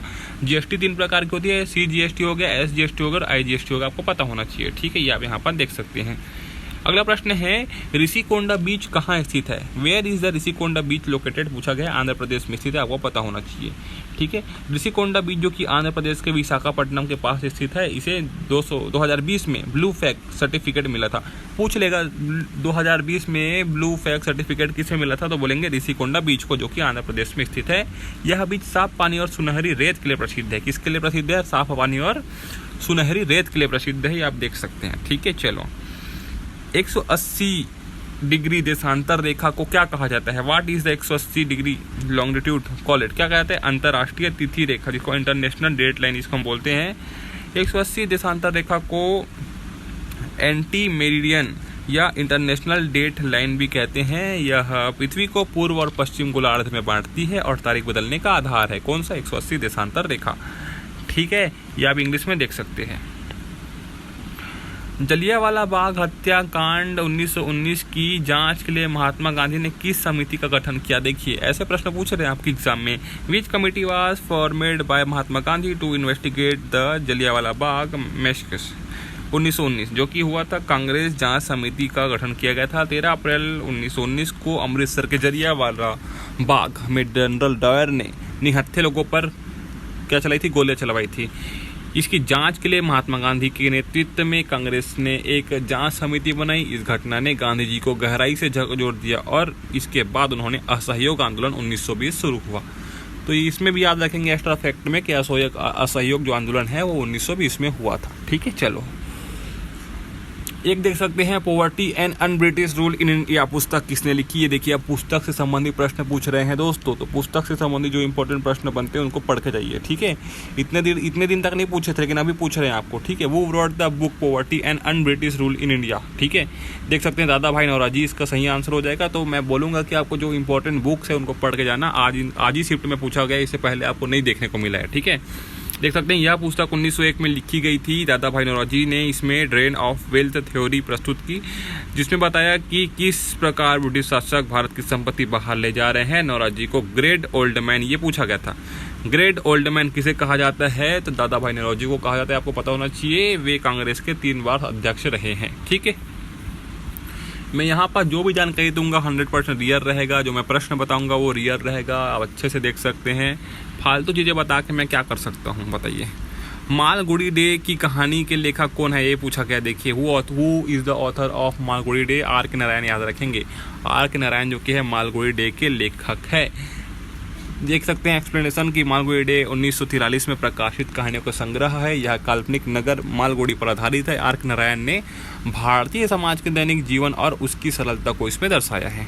ठीक है, चलो ये देख सकते हैं, मैं बताया था ना, संविधान संशोधन को ऐसे पढ़ के जाओ जैसे कि वो क्या बोलना चाहिए, सुप्रीम है। पक्का पूछता है यार, 3 क्वेश्चन हो गया संविधान संशोधन से, देख रहे हो आप। 61वां संविधान संशोधन किससे संबंधित है? देखिए, the 61st constitutional amendment is related to पूछा है। देखिए, मतदान का आयु 21 से घटाकर 18 की गई थी। मैंने पूरा समझाया था आपको, जाके देख सकते हैं। इसमें भाग 1 से लेके भाग 22 तक में जो भी संशोधन हुए मैं करवा चुका हूँ आपको, अच्छे से देखते जाके आप, ठीक है। तो आपको यहाँ पास नंबर कंफर्म हो जाता। 61वां संविधान संशोधन 1989 में किया गया। इसके अनुसार लोकसभा और राज्य विधानसभा चुनावों के मतदान की न्यूनतम आयु 21 से घटाकर 18 कर दी गई। यह भारतीय युवाओं की लोकतंत्र में भागीदारी को बढ़ाने के लिए एक महत्वपूर्ण कदम था। ठीक है भाई, ये प्रश्न पूछा गया था, भारतीय संविधान का अनुच्छेद 25 किस अधिकार से संबंधित है? Article 25 of the Indian constitution is related to which right? धर्म की स्वतंत्रता का अधिकार इसमें दिया गया है, याद रखेंगे, अनुच्छेद 25 में। मतलब ये जो है ना संविधान, ये आपके लिए क्वेश्चन का नंबर बढ़ाएगा आपका। ठीक है, तो धर्म की स्वतंत्रता का अधिकार देता है आपका आर्टिकल 25 है, देख सकते हैं। अनुच्छेद 25 प्रत्येक नागरिक को अपनी पसंद का धर्म मानने, उसका प्रचार करने और पालन करने की स्वतंत्रता देता है। भारतीय संविधान में धर्मनिरपेक्ष को बनाए रखने के लिए अनुच्छेद 25 से लेकर 28 तक धार्मिक स्वतंत्रता से संबंधी बातें कही गई है। ठीक है दोस्तों, अगला है प्लासी का युद्ध कब और किसके बीच लड़ा गया? When and between वुम was the battle of Plassey fought? बताओ। तो 23 जून 1757 को ब्रिटिश ईस्ट इंडिया कंपनी और बंगाल के नवाब सिराज उद दौला के बीच लड़ा गया था। ठीक है, 1757 में। ये देख सकते हैं, प्लासी का युद्ध 23 जून 1757 को लड़ा गया था। इसमें बंगाल के नवाब सिराज उद दौला को रॉबर्ट क्लाइव की सेना ने हराया। युद्ध में नवाब के सेनापति मीर जाफर ने विश्वासघात किया, जिसे ब्रिटिशों की जीत हुई। यही युद्ध भारत में अंग्रेजों की सत्ता का नींव माना जाता है। ठीक है, तो ये गद्दारी करना चलते आ रहा है। ठीक है जी, ये देख सकते हैं। तो पूछा गया था P = mv की इस भौतिक अवधारणा का सूत्र है यार। तो देख सकते हैं आप, जो भी है इसको, है ना, मैं आपको संवेग का जो कि सूत्र है आपको पता होना चाहिए। यहाँ पास आपको मैं दिखा दिया हूँ। ये पूछा गया था त्रिकोणमिति में, यदि यहाँ पास क्या पूछा गया अच्छे से देख लेना आप, है ना, PDF में। पहला मानव विकास रिपोर्ट, ह्यूमन डेवलपमेंट रिपोर्ट है, वो किस वर्ष जारी हुआ? पूछा गया था in which year was the first human development report released? ये पूछा गया था 1990 में हुआ था भाई। पहली मानव विकास रिपोर्ट 1990 में संयुक्त राष्ट्रीय विकास कार्यक्रम UNDP द्वारा प्रकाशित किया गया था। इसका उद्देश्य केवल आर्थिक विकास नहीं बल्कि शिक्षा, स्वास्थ्य, जीवन स्तर को भी विकास का आधार बनाना है। यह क्वेश्चन कई बार पूछा जा चुका है आपके एग्जाम में, तो जो इम्पोर्टेंट है मैं आपको करवा दिया हूँ, आपके लिए बेटर रहेगा। ये देख सकते हैं, जलियांवाला बाग हत्याकांड ने महात्मा गांधी को किस आंदोलन के प्रेरित किया? मैंने बताया था अशोक आंदोलन हुआ था, असहयोग आंदोलन 1920 में। नॉन कॉर्पोरेशन मूवमेंट 1920 में हुआ था, ये आप याद में रखेंगे। ठीक है ना। ये देख सकते हैं, तमिलनाडु में हाल ही में किस विषय पर संशोधन में चर्चा हुआ? देखिए, recently in Tamil Nadu which topic related to constitutional amendment was discussed? ये पूछा गया था राज्यपाल और न्यायाधीश की नियुक्ति से संबंधित संशोधन हुआ था। तमिलनाडु में हाल ही में राज्यपाल और न्यायाधीशों की नियुक्ति से जुड़े मुद्दों पर संविधान संशोधन में चर्चा हुआ। यह संघ और राज्य के बीच शक्तियों के संतुलन से जुड़ा विषय था।